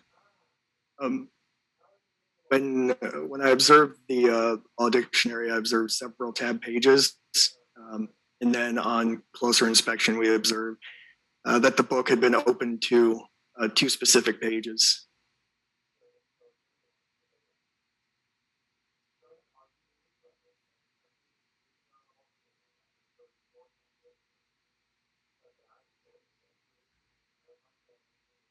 I'm now showing you what's been marked as State's Exhibit 89. Is this a close-up of that Black Laws dictionary? It is. Specifically, what portions of the page that the dictionary is open up to caused you concern? The page referenced on the right-hand side for homicide and different law definitions for homicide, all the way through to the bottom of the page to justifiable homicide. Given the events that had transpired thus far that day, did reading a section on justifiable homicide cause you to draw any conclusions or train of thought as to what you were looking at? Objection, speculation. Response? Your Honor, he's investigating a crime scene and has come across a section of a book open to a page on justifiable homicide. I can rephrase to say, did that cause you to then take a different route in your investigation? However, he is conducting an investigation. When officers conduct an investigation, they need to interpret evidence as it comes in order to adjust or to continue their investigation. Any further comment, Mr. Mottinger? Going to overrule the objection. He can testify as to what his thoughts are, not somebody else's.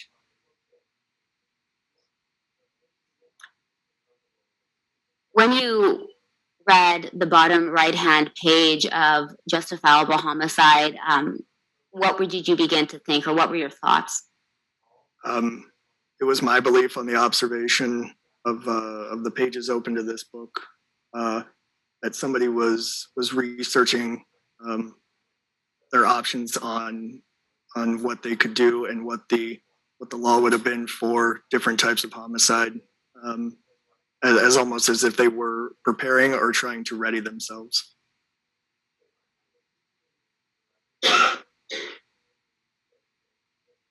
And that was in that reading area of the living room? Yes, it was. You had just stated prepare and ready themselves for what? In my belief, from the observation of these pages, for to prepare for an event where maybe an ambush would have taken place. An ambush by the person preparing? Yes, by the person that's reading the pages of this book. Doing the research? Yes. After you finished with the living room, were you then able to proceed down the hallway, exiting the living room? We did. I'm now showing you what's been marked as State's Exhibit 93. In looking at this photo, if you're standing in the apartment looking forward, where would you be standing? So right here, I'm standing at the break of the in between the kitchen dining room area and the living room, and I'm looking what I believe is south, further into the apartment where the bedrooms of Mr. Pendleton, his mother, the bathroom, and then a laundry room are located. If I'm looking straight down the hallway, what is located at the end of that hallway? At the end of that hallway is a bathroom, leads into the bathroom, and on the floor in that hallway is Mrs. Moore, deceased. To the left of the hallway, there appears to be two doors. Where would those, or what would those doors lead into? The first door on the left-hand side is the doorway where Grand Forks Sheriff's Office deputies first encountered Mr. Pendleton running into. They entered the apartment. The second door on the left, closer to the bathroom, would be Mrs. Moore's bedroom, where again deputies had encountered her coming out from. Were you able to then determine which bedroom was Ms. Moore's bedroom? Yes. Which one would that have been? It's the one closest to the bathroom, the second door on the left, further down the hallway.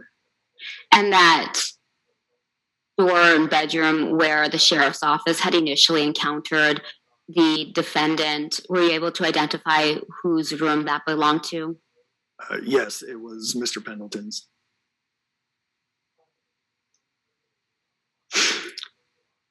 To get to the bedrooms, you would then proceed down the hallway? That's correct.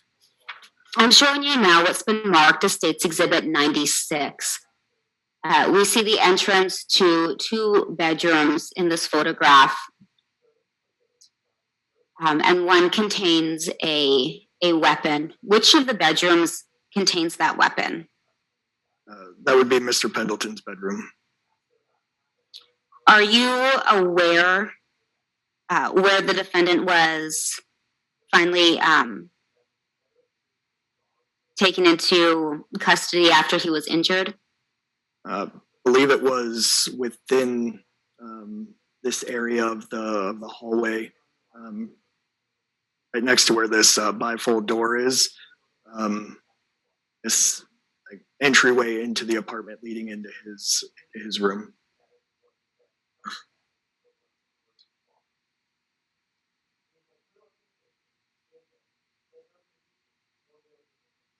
I'm now showing you what's been marked as State's Exhibit 97.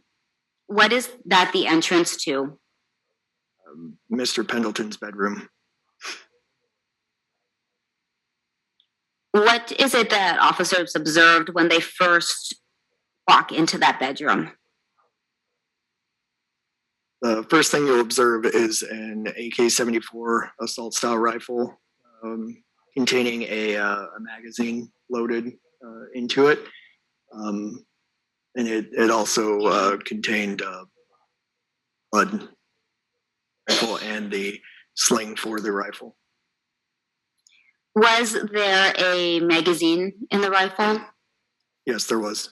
Was that did that magazine contain any more ammunition? No, the magazine located inside the rifle was found to have been ran dry or empty.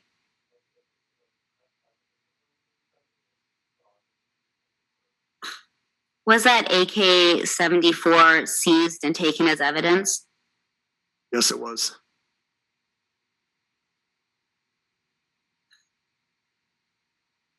Was it taken back to the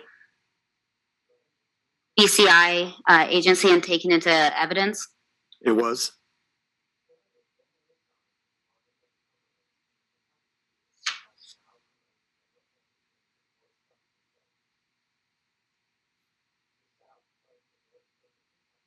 Your Honor, the state would offer what has been marked as Exhibit 237. It would be the AK-74 and one empty magazine into evidence. Mr. Monger, have you seen that? I have, Any objection? as long as he can identify it, no. Right. Show it to him first before we enter it. Would you prefer it brought to the witness, Your Honor, or would you prefer the witness to go to it? I think I'd like to have someone bring it to him.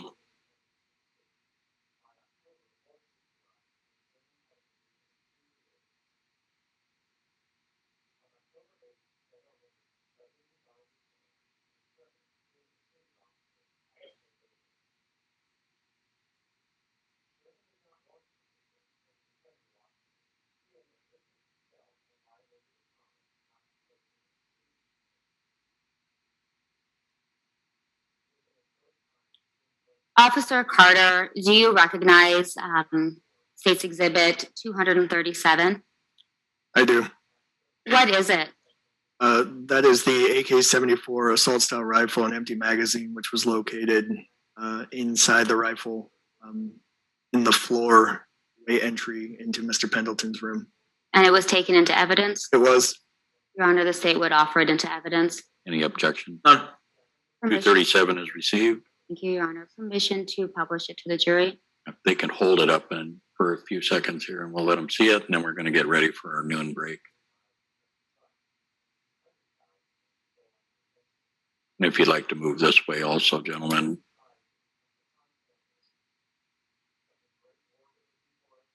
And let's put that back on the table then. Thank you.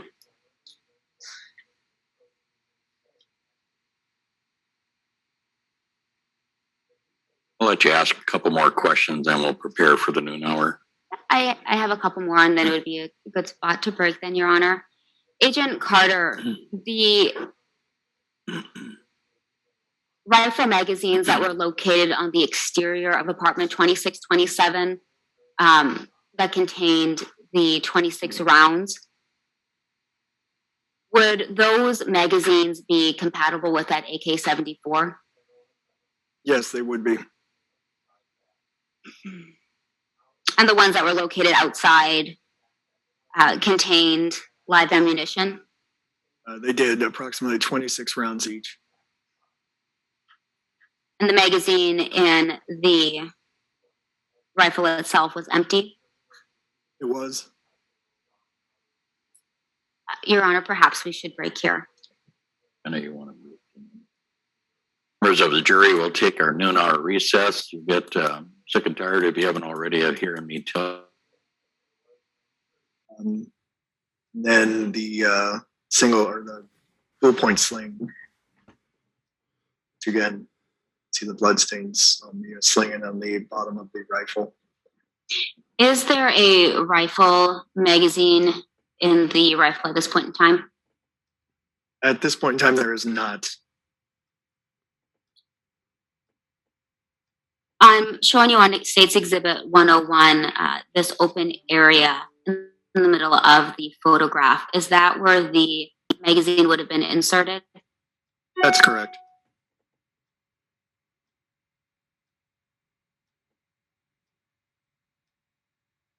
I'm now showing you what has been marked as State's Exhibit 104. What are we looking at in this photograph?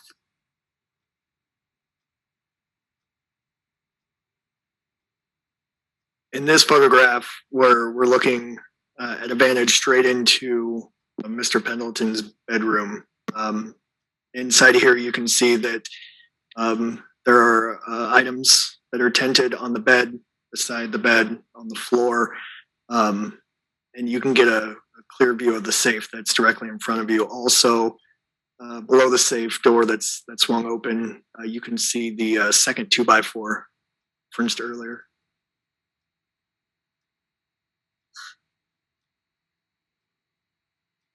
I'm now showing you what's been marked as State's Exhibit 105. What would be the vantage point, or where would you be standing in this photograph?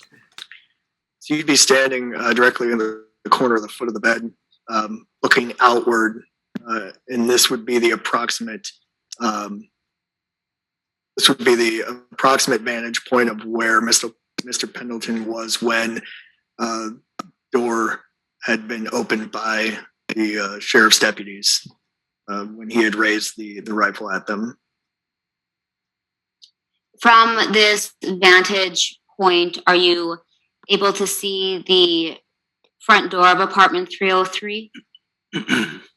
You are. We're slightly over with taking this photograph because in this frame, the person taking the photograph wanted to not only get the vantage point of Mr. Pendleton's doorway being directly paralleled with the door that leads you to outside, they also wanted to get the defects in the wall that of that chair in the room.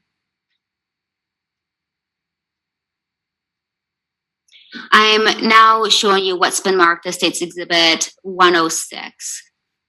What portion of the defendant's bedroom are we looking at? You're looking at the upper left portion of the closet, Mr. Pendleton's bedroom. Is this a closer up view of that closet? Yes, it is. And that's State's Exhibit 107 that I'm showing you? It is.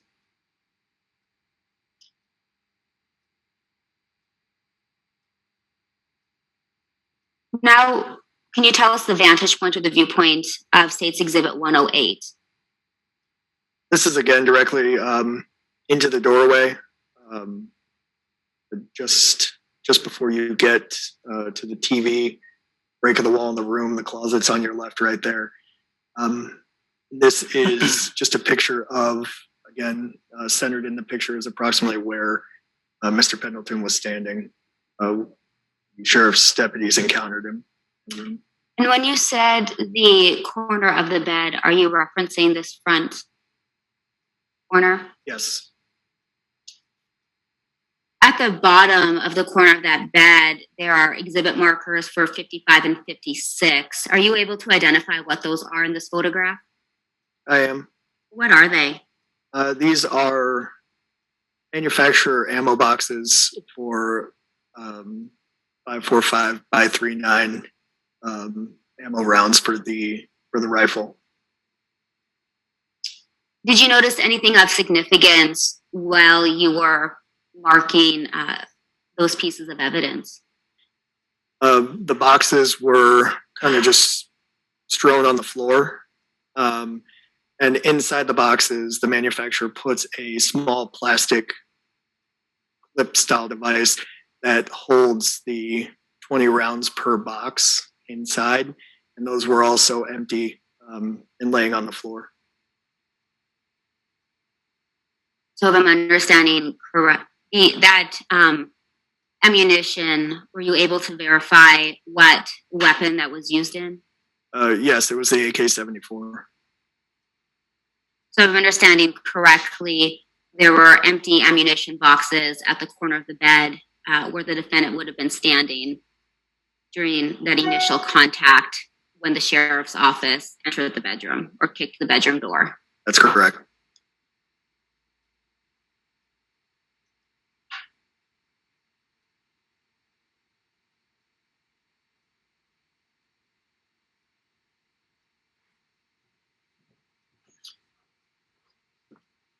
I'm now showing you what's been marked as State's Exhibit 113. What are we looking at in this photograph?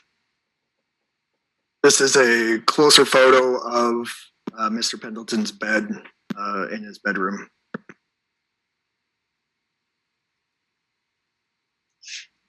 In addition to the empty ammunition boxes, when officers searched the defendant's bedroom, was a empty magazine also located? Yes, on the bed next to tent number 72, there is a plastic bag which contains an empty rifle magazine for the AK-74. And then directly above that, tent number 57 is it's a holster for a pistol similar to the Kel-Tec 9mm. That empty magazine that was located on the defendant's bed, would that have been able to been utilized with the AK-74? Yes. And that empty magazine was located in that same corner area where the defendant initially started firing? The first volley? Yes, that's correct. Permission to approach, Your Honor. Granted. Your Honor, I will be handing Special Agent Carter States Exhibit 255 and 257, which are ammunition boxes, as well as 256, which is an empty magazine.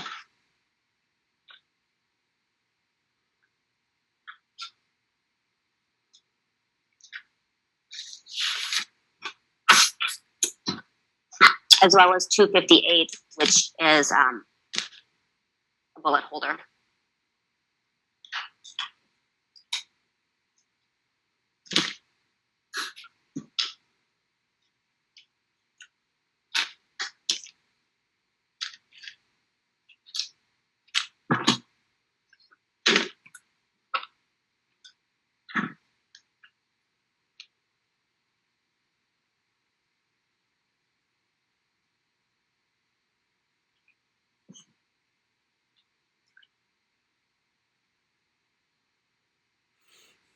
Agent Carter, I've handed you what have been marked as States Exhibits 255 through 258.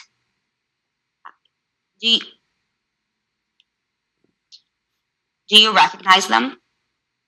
Yes, I do. What are they? These are the items depicted in the previous photos that we just went through. Were they seized during the execution of the search warrant from the defendant's bedroom They were? and then entered into evidence? That's correct. Your Honor, the state would offer what has been marked as States Exhibits 255 through 258 into evidence. Could you, officer, just identify them by exhibit number each one? Sure. I'll start in the order that the state has them listed as exhibits. 255 is a full manufactured box of Barnall full cartridges. They're 545 by 39, full metal jacket, boat-tailed. There's 20 cartridges or 20 rounds located in this box. Let's see. States Exhibit 256 will be the 30-round magazine for the 545 by 39 in the plastic baggie is located on the bed. It's empty. Millimeter rounds. I believe there were shotgun rounds also in there. And we also found another large safe. And then there was also U.S. currency safe as well.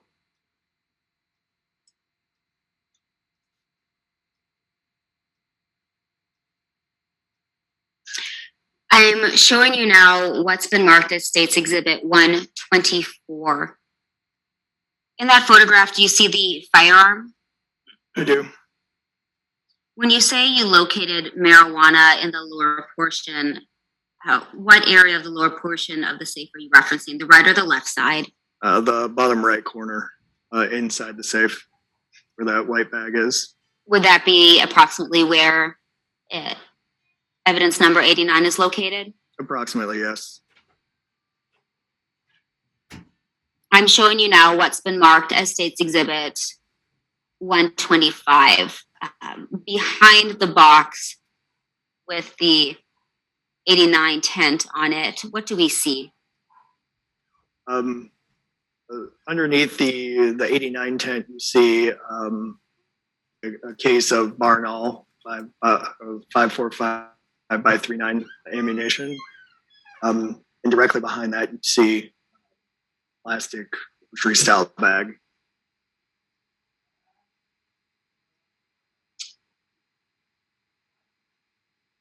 I'm now showing you what's been marked as States Exhibit 126. What do we see in this photograph?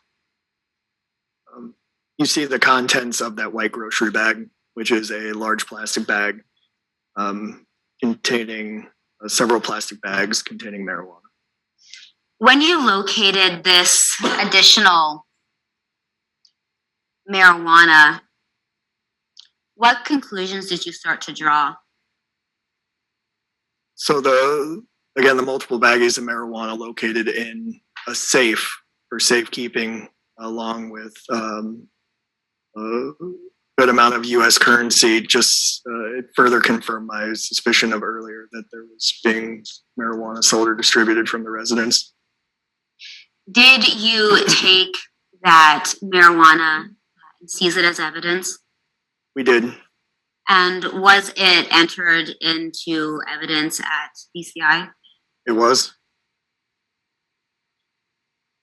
Your Honor, if I may approach the agent, I'm going to be showing him States Exhibit 261 through 268.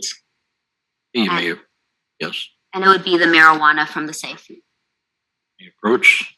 Thank you.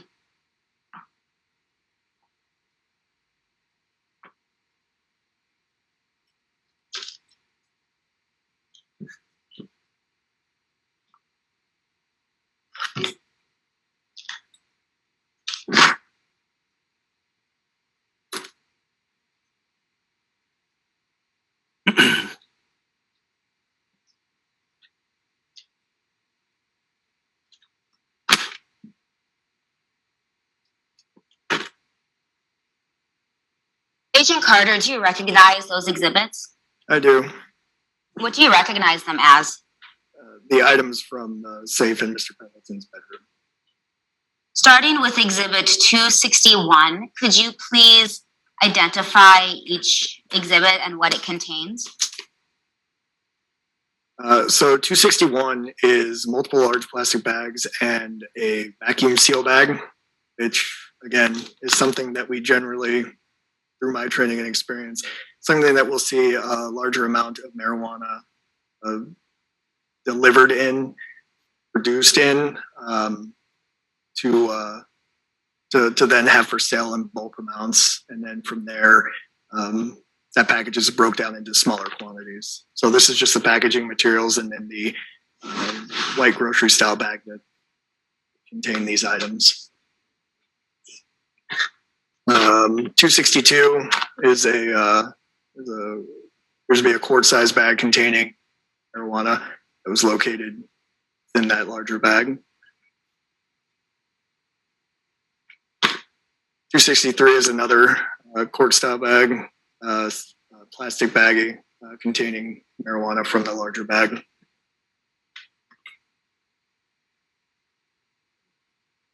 264 is another quart-sized bag containing marijuana from the larger bag.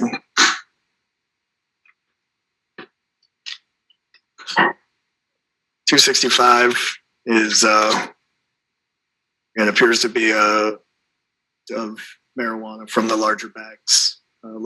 Safe. 266, marijuana that was located in the safe, along with the larger bags and the other bags containing marijuana. This is a plastic bag within a plastic bag. Contains marijuana from the larger bags from the safe. And the number of that one. Oh, I'm sorry. That is 267. And 268 is another sandwich bag containing a larger bag from the safe in Mr. Pendleton's room. Agent Carter, are those the marijuana evidence and plastic bags that were seized from the defendant's safe on May 27th? They are. Your Honor, the state would offer what have been marked as State's Exhibit 261 through 268 into evidence. Any objection from the defense? Received 261 through 268. Agent Carter, with that marijuana, you had indicated that there was currency, U.S. currency that was located. Do you recall how much currency was located? I believe it was approximately $1,031 located in the top portion of the safe. And then during a search of the safe, there was an additional $100 bill that was located in a lockbox in there that wasn't counted as a part of that. That was in the top of the safe. But just for the U.S. currency that was in and of itself in the top of that safe, it was approximately $1,031. at this point in time, between the marijuana and the scale located in that little reading area and locating this marijuana in the safe, what conclusion did you draw? The conclusion that I drew from that was that with the amount of marijuana that was located, not only in the bedroom, but in the living room reading area, that in combination with the scale that was heavily caked in marijuana residue, again, it was my strong belief that marijuana was being sold and distributed from the residence by Mr. Pendleton. Agent Carter, earlier when we talked about the kitchen, you referenced a ZTE cell phone that was seized and taken into custody. Is that correct? That's correct. Your Honor, may I approach? Yes, you may.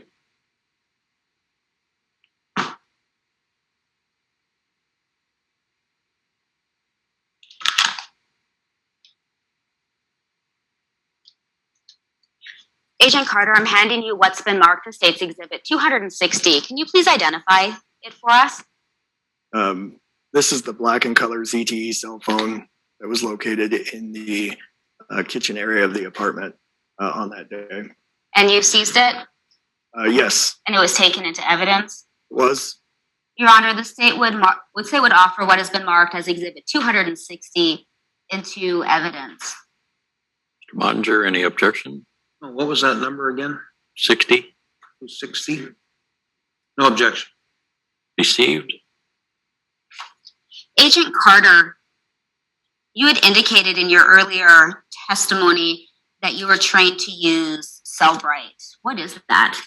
So Cellbrite is a proprietary software that law enforcement uses.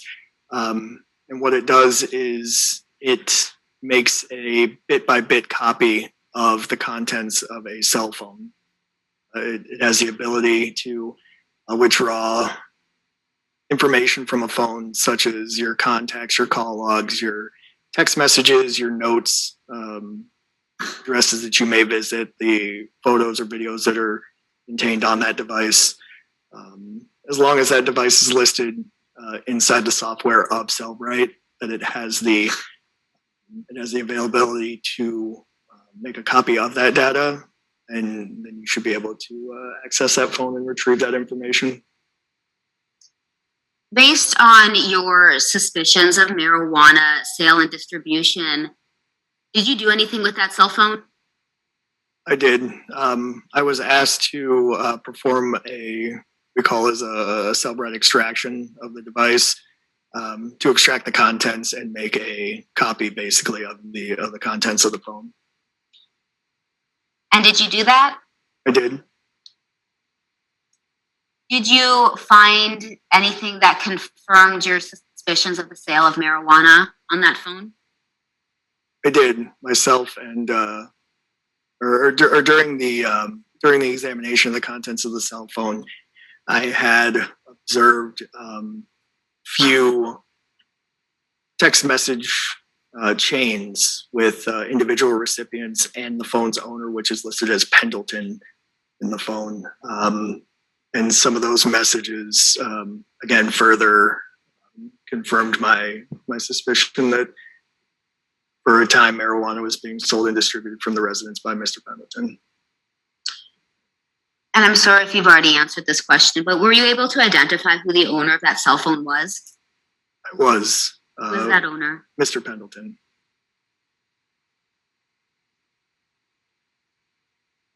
Your Honor, may I approach the witness with State's Exhibit 164 through 167?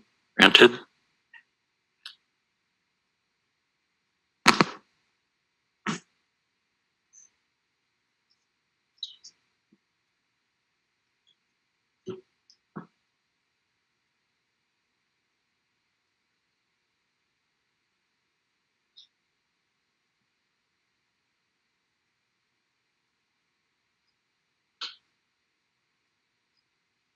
Agent Carter, I've handed you what have been marked as State's Exhibit 164, 165, 166, and 167. Can you please identify them for us? So these are the extraction reports generated by me through the extraction from the phone. What it is these are the individual messages that were identified, the chat strings that were identified by me that contained information that I thought was relevant to the sale of marijuana. Are they sure and accurate copies of the cell phone communications in that cell phone? They are. Your Honor, the state would offer what have been marked as State's Exhibit 164 through 167 into evidence. Monitor, any questions? No, not at this time. Any objections? 164 through 167 are received. Your Honor, I have copies of the messages for the jury for their binders. Would I be able to hand them out? Certainly.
Thank you, Your Honor.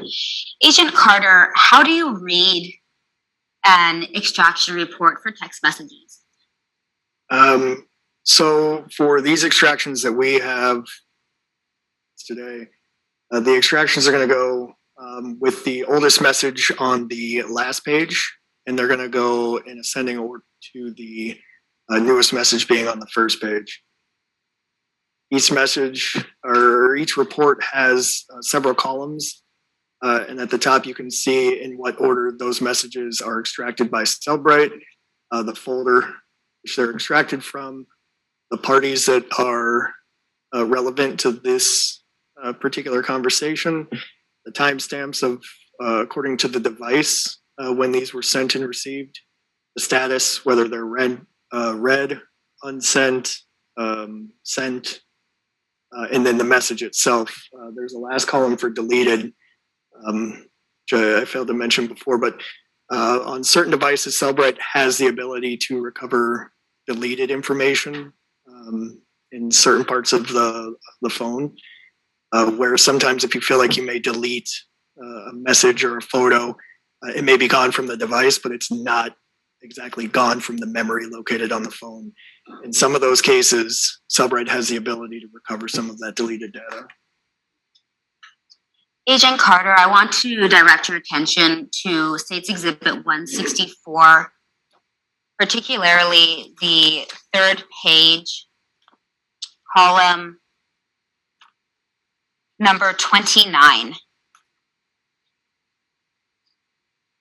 Could you tell us what that text message said? So column 29 on the third page shows a message from Vito Laniel, is who's listed as the contact in the phone. It shows to be an incoming message into the Pendleton phone. And the message reads, "Sup, how much for 60? And then the next message sent approximately 10 seconds later in column number 28. Can you identify what that text message said? It's another message from the same contact in the chain. It's an incoming message into the device. He's just clarifying. 160, I meant, is what the text reads. In your training and experience in working with the Narcotics Task Force and in narcotics investigation, sub how much for 160, what does that mean to you? To me, it means it's somebody that's asking, what can I get for $60? Or in this case, when he recorrects himself, what can I get for $160? Meaning what type of drugs he can get for, or the quantity of drugs he can get for $160. Was there a response to this Vito Laniel sent from the Pendleton phone? Oh, there was. And what column number would that be? That would be, appears to be column number 27. What does that text message say? It's to the Vito Laniel. And that message says, a quarter plus 1/8 fat dime best can do, ? In your training and experience, what does that mean? Those are measurements consistent with the sale of narcotics, whether depending again on the strain, the type of marijuana that's for sale, or just the market demand that comes with how much somebody's willing to pay for marijuana. That could mean a quarter ounce plus 1/8 of an ounce and a fat dime. In my training experience, it's just a big gram of marijuana.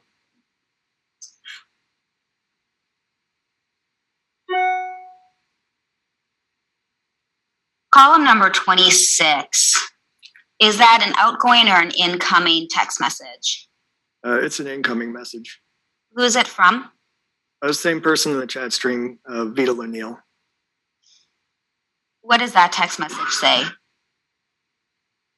How many grams is that? And then is there a response from the Pendleton phone? There is. What is that response? Do the math. And then is there, does that mean to you? The how many grams plus the do the math? So he's inquiring how many grams is that altogether. He's asking the incoming message into the Pendleton phone to clarify. He can't understand what he's saying by quarter plus the eighth and the fat dime. He wants to know for 160, how many grams is that total? That's more of a consistent way of somebody trying to gauge what the relative worth of that marijuana is for the price that they're going to pay for it. So at this point in time, this text message, an individual is contacting the defendant's phone, inquiring what they can get for $160. And the response from the defendant's phone is a fourth plus an eighth, a fat dime. Based on your training and experience, what narcotic would that be consistent with? In my training and experience, this dialogue that's going on, this particular one, is consistent with marijuana. And how is marijuana typically sold? Marijuana is typically sold in grams in the lower quantities. And then when packaged together for more bulk orders, that's when people start talking about quarter ounces, half ounces, 1/8 of an ounce. Typically when somebody puts it on a scale, they can break down, for people that are heavy users or sellers, they can break down the quarter ounce, how many grams that is out of the 28.6 grams that make up an ounce.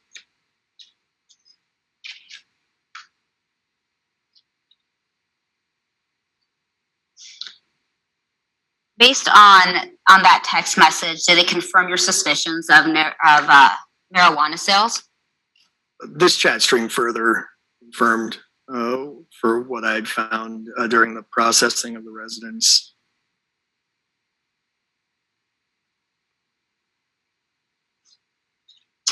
I now want to direct your attention to the conversations contained in State's Exhibit 165.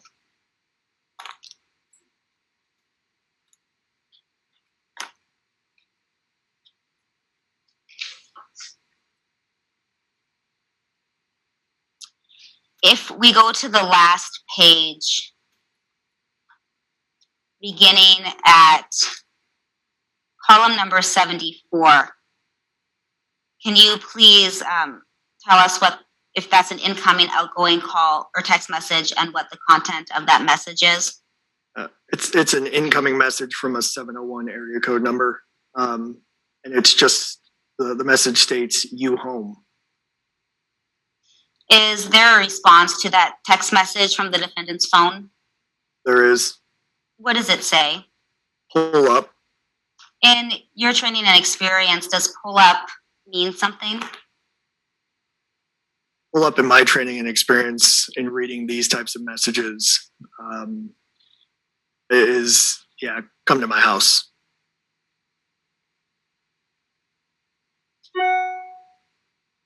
Turning to the next page, column number 60. Is that an incoming or outgoing text message?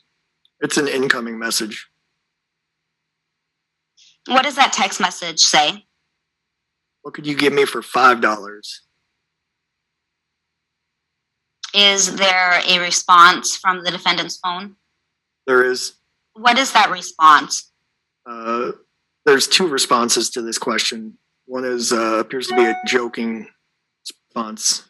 It says a knuckle sandwich, LOL. And what column number would that be? It's column number 58.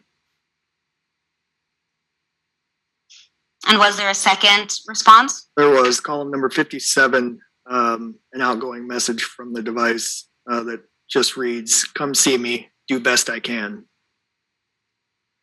Is there a response back from the 701 area code number? There is column 56. An incoming message to the device just states, "Okay, I will."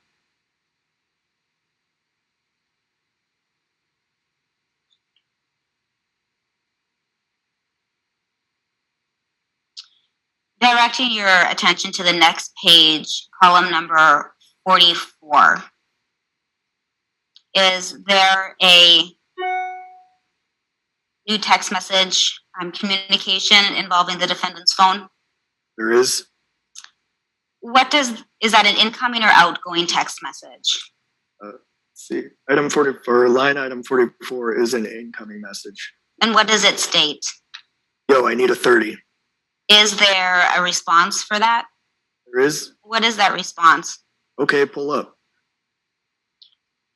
Based on your training and experience, what is the meaning in that conversation? Somebody's inquiring again that they need a $30 worth of marijuana, and the response to that is, "Okay, pull up. Come to my house."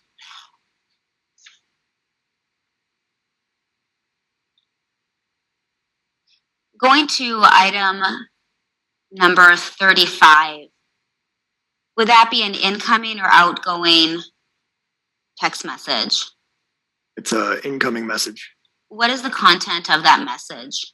The message reads as, "Was gonna see if you would help me," or sorry, "Was gonna see if you would please do a 3.0 for 40 for me. I'm in so much pain and just want to get faded and try to sleep. I couldn't last night."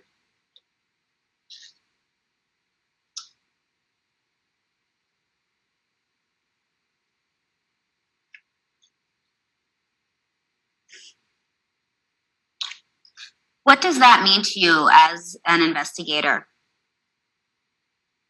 Again, this person is asking, can you do me for the 3 can you do me 3 grams for 40? And I want to get faded is a slang term or a slang usage of the term for I want to get high. Is there a response from the defendant's phone to that request?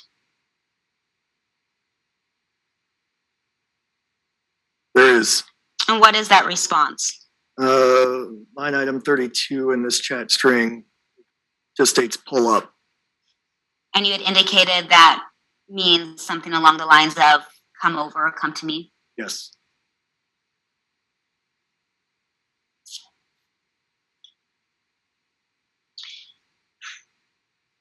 The conversations that you're seeing in that those text messages between the defendant and the 701-213-9809 phone number, what conclusions did you draw in reviewing those text messages? Again, it continued to confirm my suspicion. Now I have multiple chat strings within the same device, which in my training and experience are related to the sale and distribution from marijuana from the residents.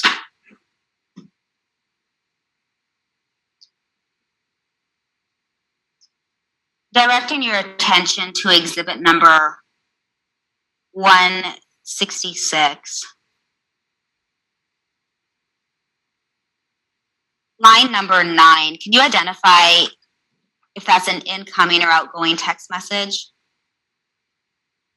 It's an incoming message. And what does that message state? What up, bro? Can I pull up? Is there a response from the defendant's phone? There is. What is that response? The response sent was no.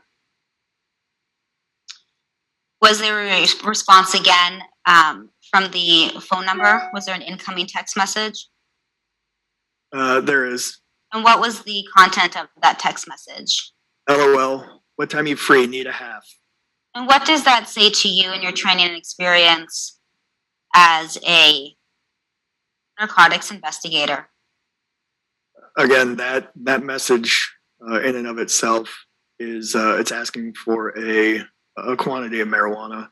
I can't be as specific as to whether it's a half a gram, a half an ounce, a half of a quarter. But in my view, the free need a half would be usually a half an ounce. Nobody would ask for a half a quarter or a half a gram.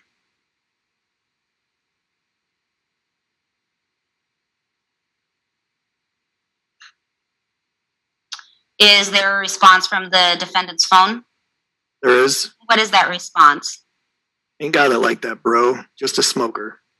What does that mean to you?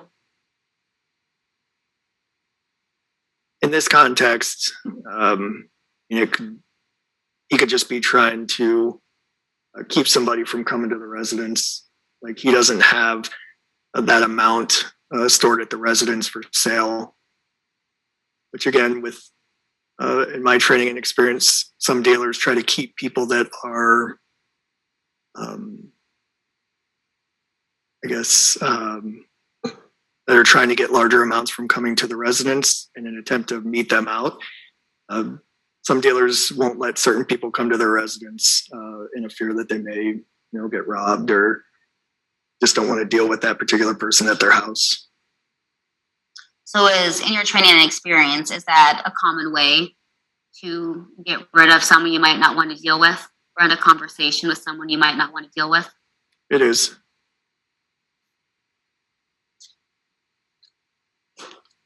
Directing your attention now to State's Exhibit 167.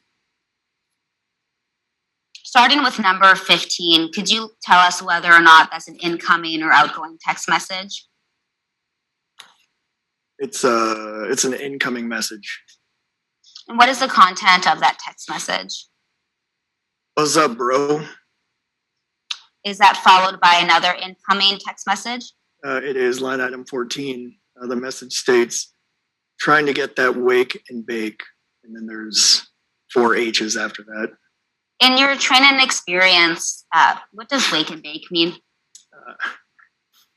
My training and experience, wake and bake means as soon as they wake up, they're ready to get high on marijuana. Is there a response from the defendant's phone?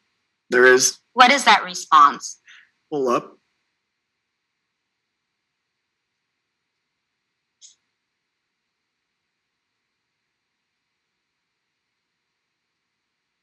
In the text message conversation between this individual and the defendant's phone, is there then on line number 12 a text message going from the defendant's phone to this individual? There is. What does that text message say? Google Lime OG, holla when you up. What does that mean to you in your training and experience? Lime OG is a strain of marijuana, and it's also been synthesized into like vaping oils as well. But I predominantly know it to be just a strain of flower bud of marijuana. So in this text message, he's asking the recipient, AMSA, to Google Lime OG and just let him know when he's awake. Is there a response from the AMSA contact? There is. What is that response? Just not today. I'm going to call you when I'm come through tomorrow or Friday. What does that mean to you? I mean, he's just saying that he's not ready, but he will get up with him when he gets, whether he gets the money for what he's looking for, or whenever he comes through town to meet up with him at the residence to get whatever marijuana he's attempting to purchase. Is that text message followed by another incoming text message from that contact? That would be line number 9. It is. What is the content of that text message?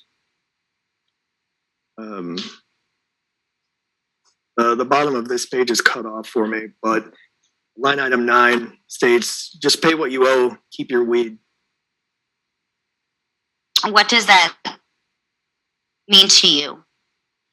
That there was a debt that needed to be settled, and in lieu of Mr. Pendleton paying in weed, seems like AMSA in this chat dialogue wanted the money that was owed to him, but he didn't want payment in marijuana.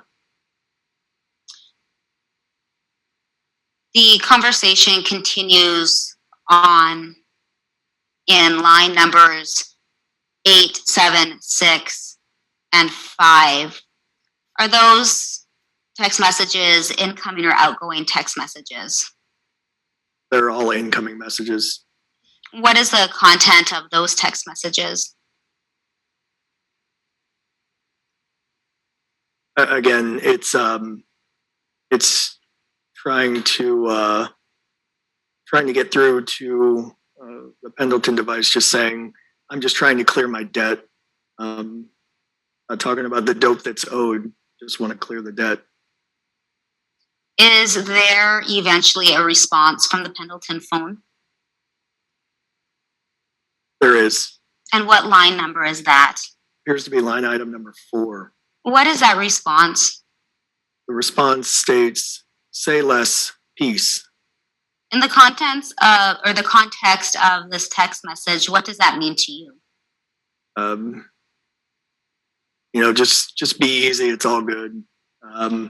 It seems to me, just for the context of this chat log, that they'll get it figured out. Does the phrase say less mean anything to you? Yeah. Don't talk about anymore. There's no need to discuss it anymore. In your training and experience as a narcotics investigator, do individuals that engage in the sale of narcotics ever not want to specifically or clearly talk about the sales of narcotics on their cell phones? It is typical, and it's common that at one time where one person may feel comfortable with engaging in those kind of conversations on the phone, that there are times where abruptly where they're so freely talking about drugs and the sale of drugs, that those conversations, as time goes on, they start to dry up and they use codes, or they just stop talking about it altogether. In chat strings, it's very common. After reviewing the text messages, which show the sale of marijuana, the distribution of marijuana from that Pendleton phone, in addition to the marijuana that was located in the safe, the marijuana and the different packaging that was located in the reading area, the digital scale, as well as the currency, what conclusion did you draw? That the sale and distribution of marijuana was happening from the residence by Mr. Pendleton. That money that was located, did it stick out to you at all? The money in the safe? Yes. Yes. In my training and experience, it was my belief that money that was contained in the safe, also located with the larger amount of marijuana in Mr. Pendleton's bedroom, was illicit proceeds from the sale and distribution of marijuana.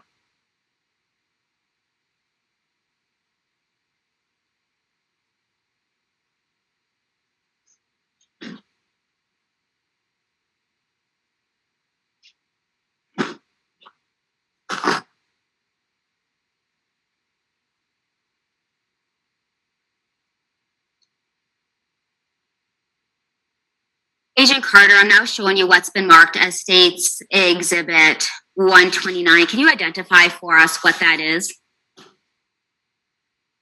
During the search of Mr. Pendleton's bedroom, the lockbox was located by agents that were conducting the search of that bedroom. And if I'm understanding your earlier testimony correctly, an additional $100 was located in that lockbox?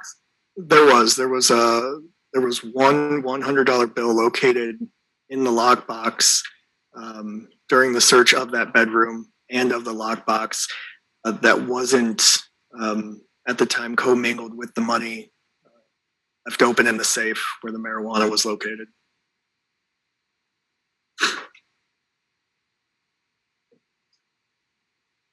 I'm now showing you what has been marked as State's Exhibit 131. Can you identify for us what we're seeing? That is the U.S. currency that was located in the top of the safe, along with the large amount of marijuana in Mr. Pendleton's bedroom. And if I'm understanding your earlier testimony correctly, it amounted $1,031. That's correct.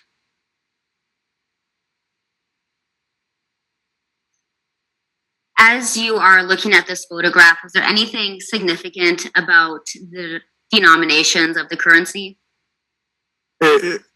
Just common, the types of denominations of currency, the way that they were stacked and placed in the safe is common with in conjunction with the text messages and the marijuana that was located. They were just common denominations with what we see with transactions of marijuana. Thank you. In leaving the defendant's bedroom immediately to the left, what room would we locate? Ms. Moore's bedroom. I'm showing you now what's been marked as State's Exhibit 132. What do we see in this photograph? So inside this photograph, you have a straight-on view of Ms. Moore's bedroom, and to the left is the door to her bedroom. And inside the door, and beside the door in the top left corner up there, you can see our investigation unit's trajectory rods going through the defects in the door. Was there any damage located on Lola Moore's bedroom door? Yes, there was a bullet defect in the door. Was the door subsequently removed after additional analysis was performed, trajectory analysis was performed? Yes. So as we're looking at this photograph right now, the portion of the door that we see, would that be the portion of the door that would be outside of her bedroom? Yes, that's correct. With the door open, you're looking at the face of the door. When the door being shut, that is the door that you're looking at from standing in the hallway. When the door was moved and you could then see the interior side of that door, was there anything that was noticed? There was on the back side of the door, the part that faces that finished drywall side. There was another penetrating bullet defect on that door, and around that defect, I believe was drywall powder. Was that significant? It was for the processing of the scene and the agents that conducted the trajectory analysis and the crime scene diagram. It was. Was the door taken into custody? It was. It was removed then? It was removed from the property, taken to the Grand Forks Narcotics Task Force and secured in the evidence room there that's secured. And it was on an inventory sheet? It was.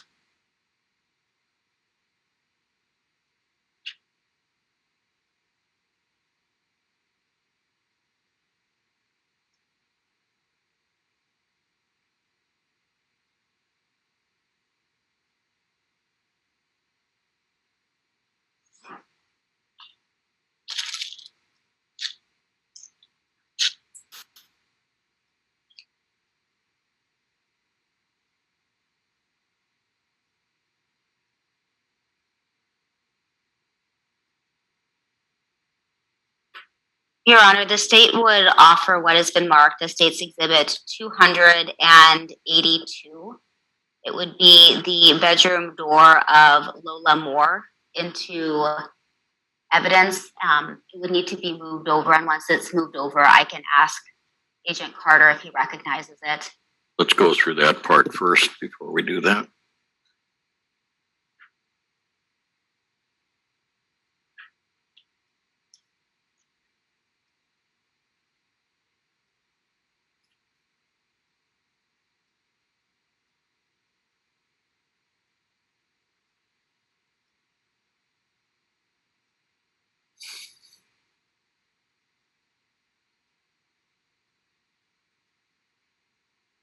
Agent Carter, do you recognize what's been marked as State's Exhibit 282? I do. What is it? This is the hollow core door of Ms. Moore's bedroom. Your Honor, the state would offer what's been marked as State's Exhibit 282 into evidence. Any objection? May I briefly inquire? Yes. Agent Carter, which side is which? Can you tell us? Yes, so the side that is facing me would have been the interior part of the door that would have faced the finished drywall of the inside of her bedroom. And now the part that's facing me would be the exterior. This is the side that has blood residue and spatter on it. Objection. Are you able to see the outside here? Yes. Okay, Exhibit 282 is received, and place that up there if you would, sir. Yeah, why don't we, if it'll stand up there, let's put it up there on, maybe by that 2x4. You have to move the tabletop a little.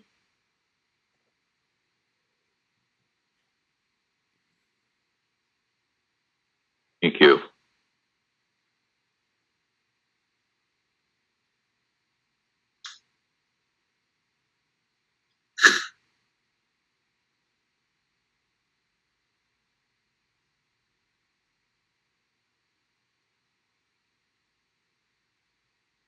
Agent Carter, was that door the only thing seized from Ms. Moore's bedroom?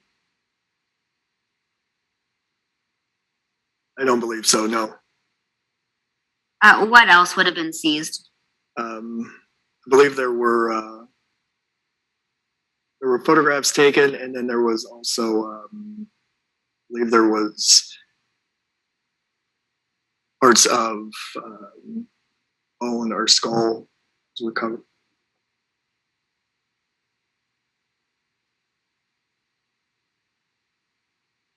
After the search and investigation into Ms. Moore's bedroom was completed, was the bathroom the last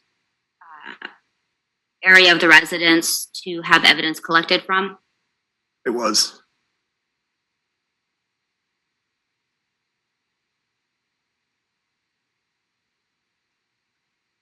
I'm showing you what's been marked as State's Exhibit 138.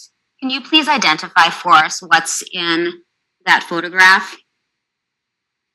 So in this photograph, this is a direct view from in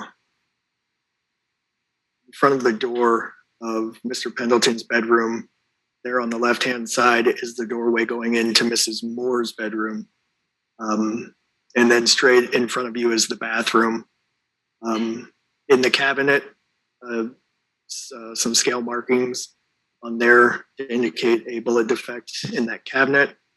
Closet on the right-hand side has some scale markings indicating, again, bullet defects in the closet door. And then the large amount of fluid on the bathroom floor from Mrs. Moore was found laying. In looking at the scene and the blood pooling the way it was there any indication that Ms. Moore had been moved at all? No, there was no indication from me that in the state that we found her is exactly how she had fell.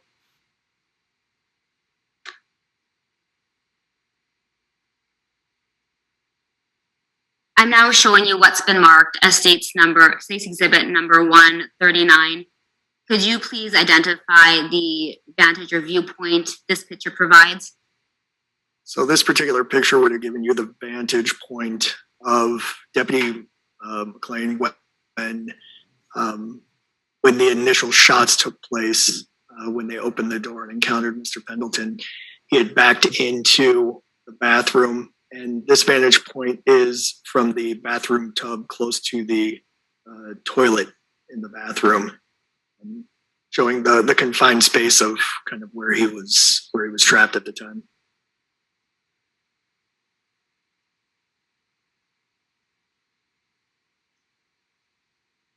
As you had indicated previously, the bathroom was one of the last places that photographs and evidence was collected from. That's correct. Were you assigned any other roles or assignments in the investigation? Assisting in this particular investigation, I was asked to assist in officer interviews for officers that were on scene that responded, And I was also asked to attend the autopsies of Officer Holty and Mrs. Moore. Do you recall when the autopsies took place? I believe the autopsies took place the very next morning. Did you observe the autopsy of Ms. Moore? I did. Who performed that autopsy? Dr. Mark Caponen with the UND Forensic Pathology's office.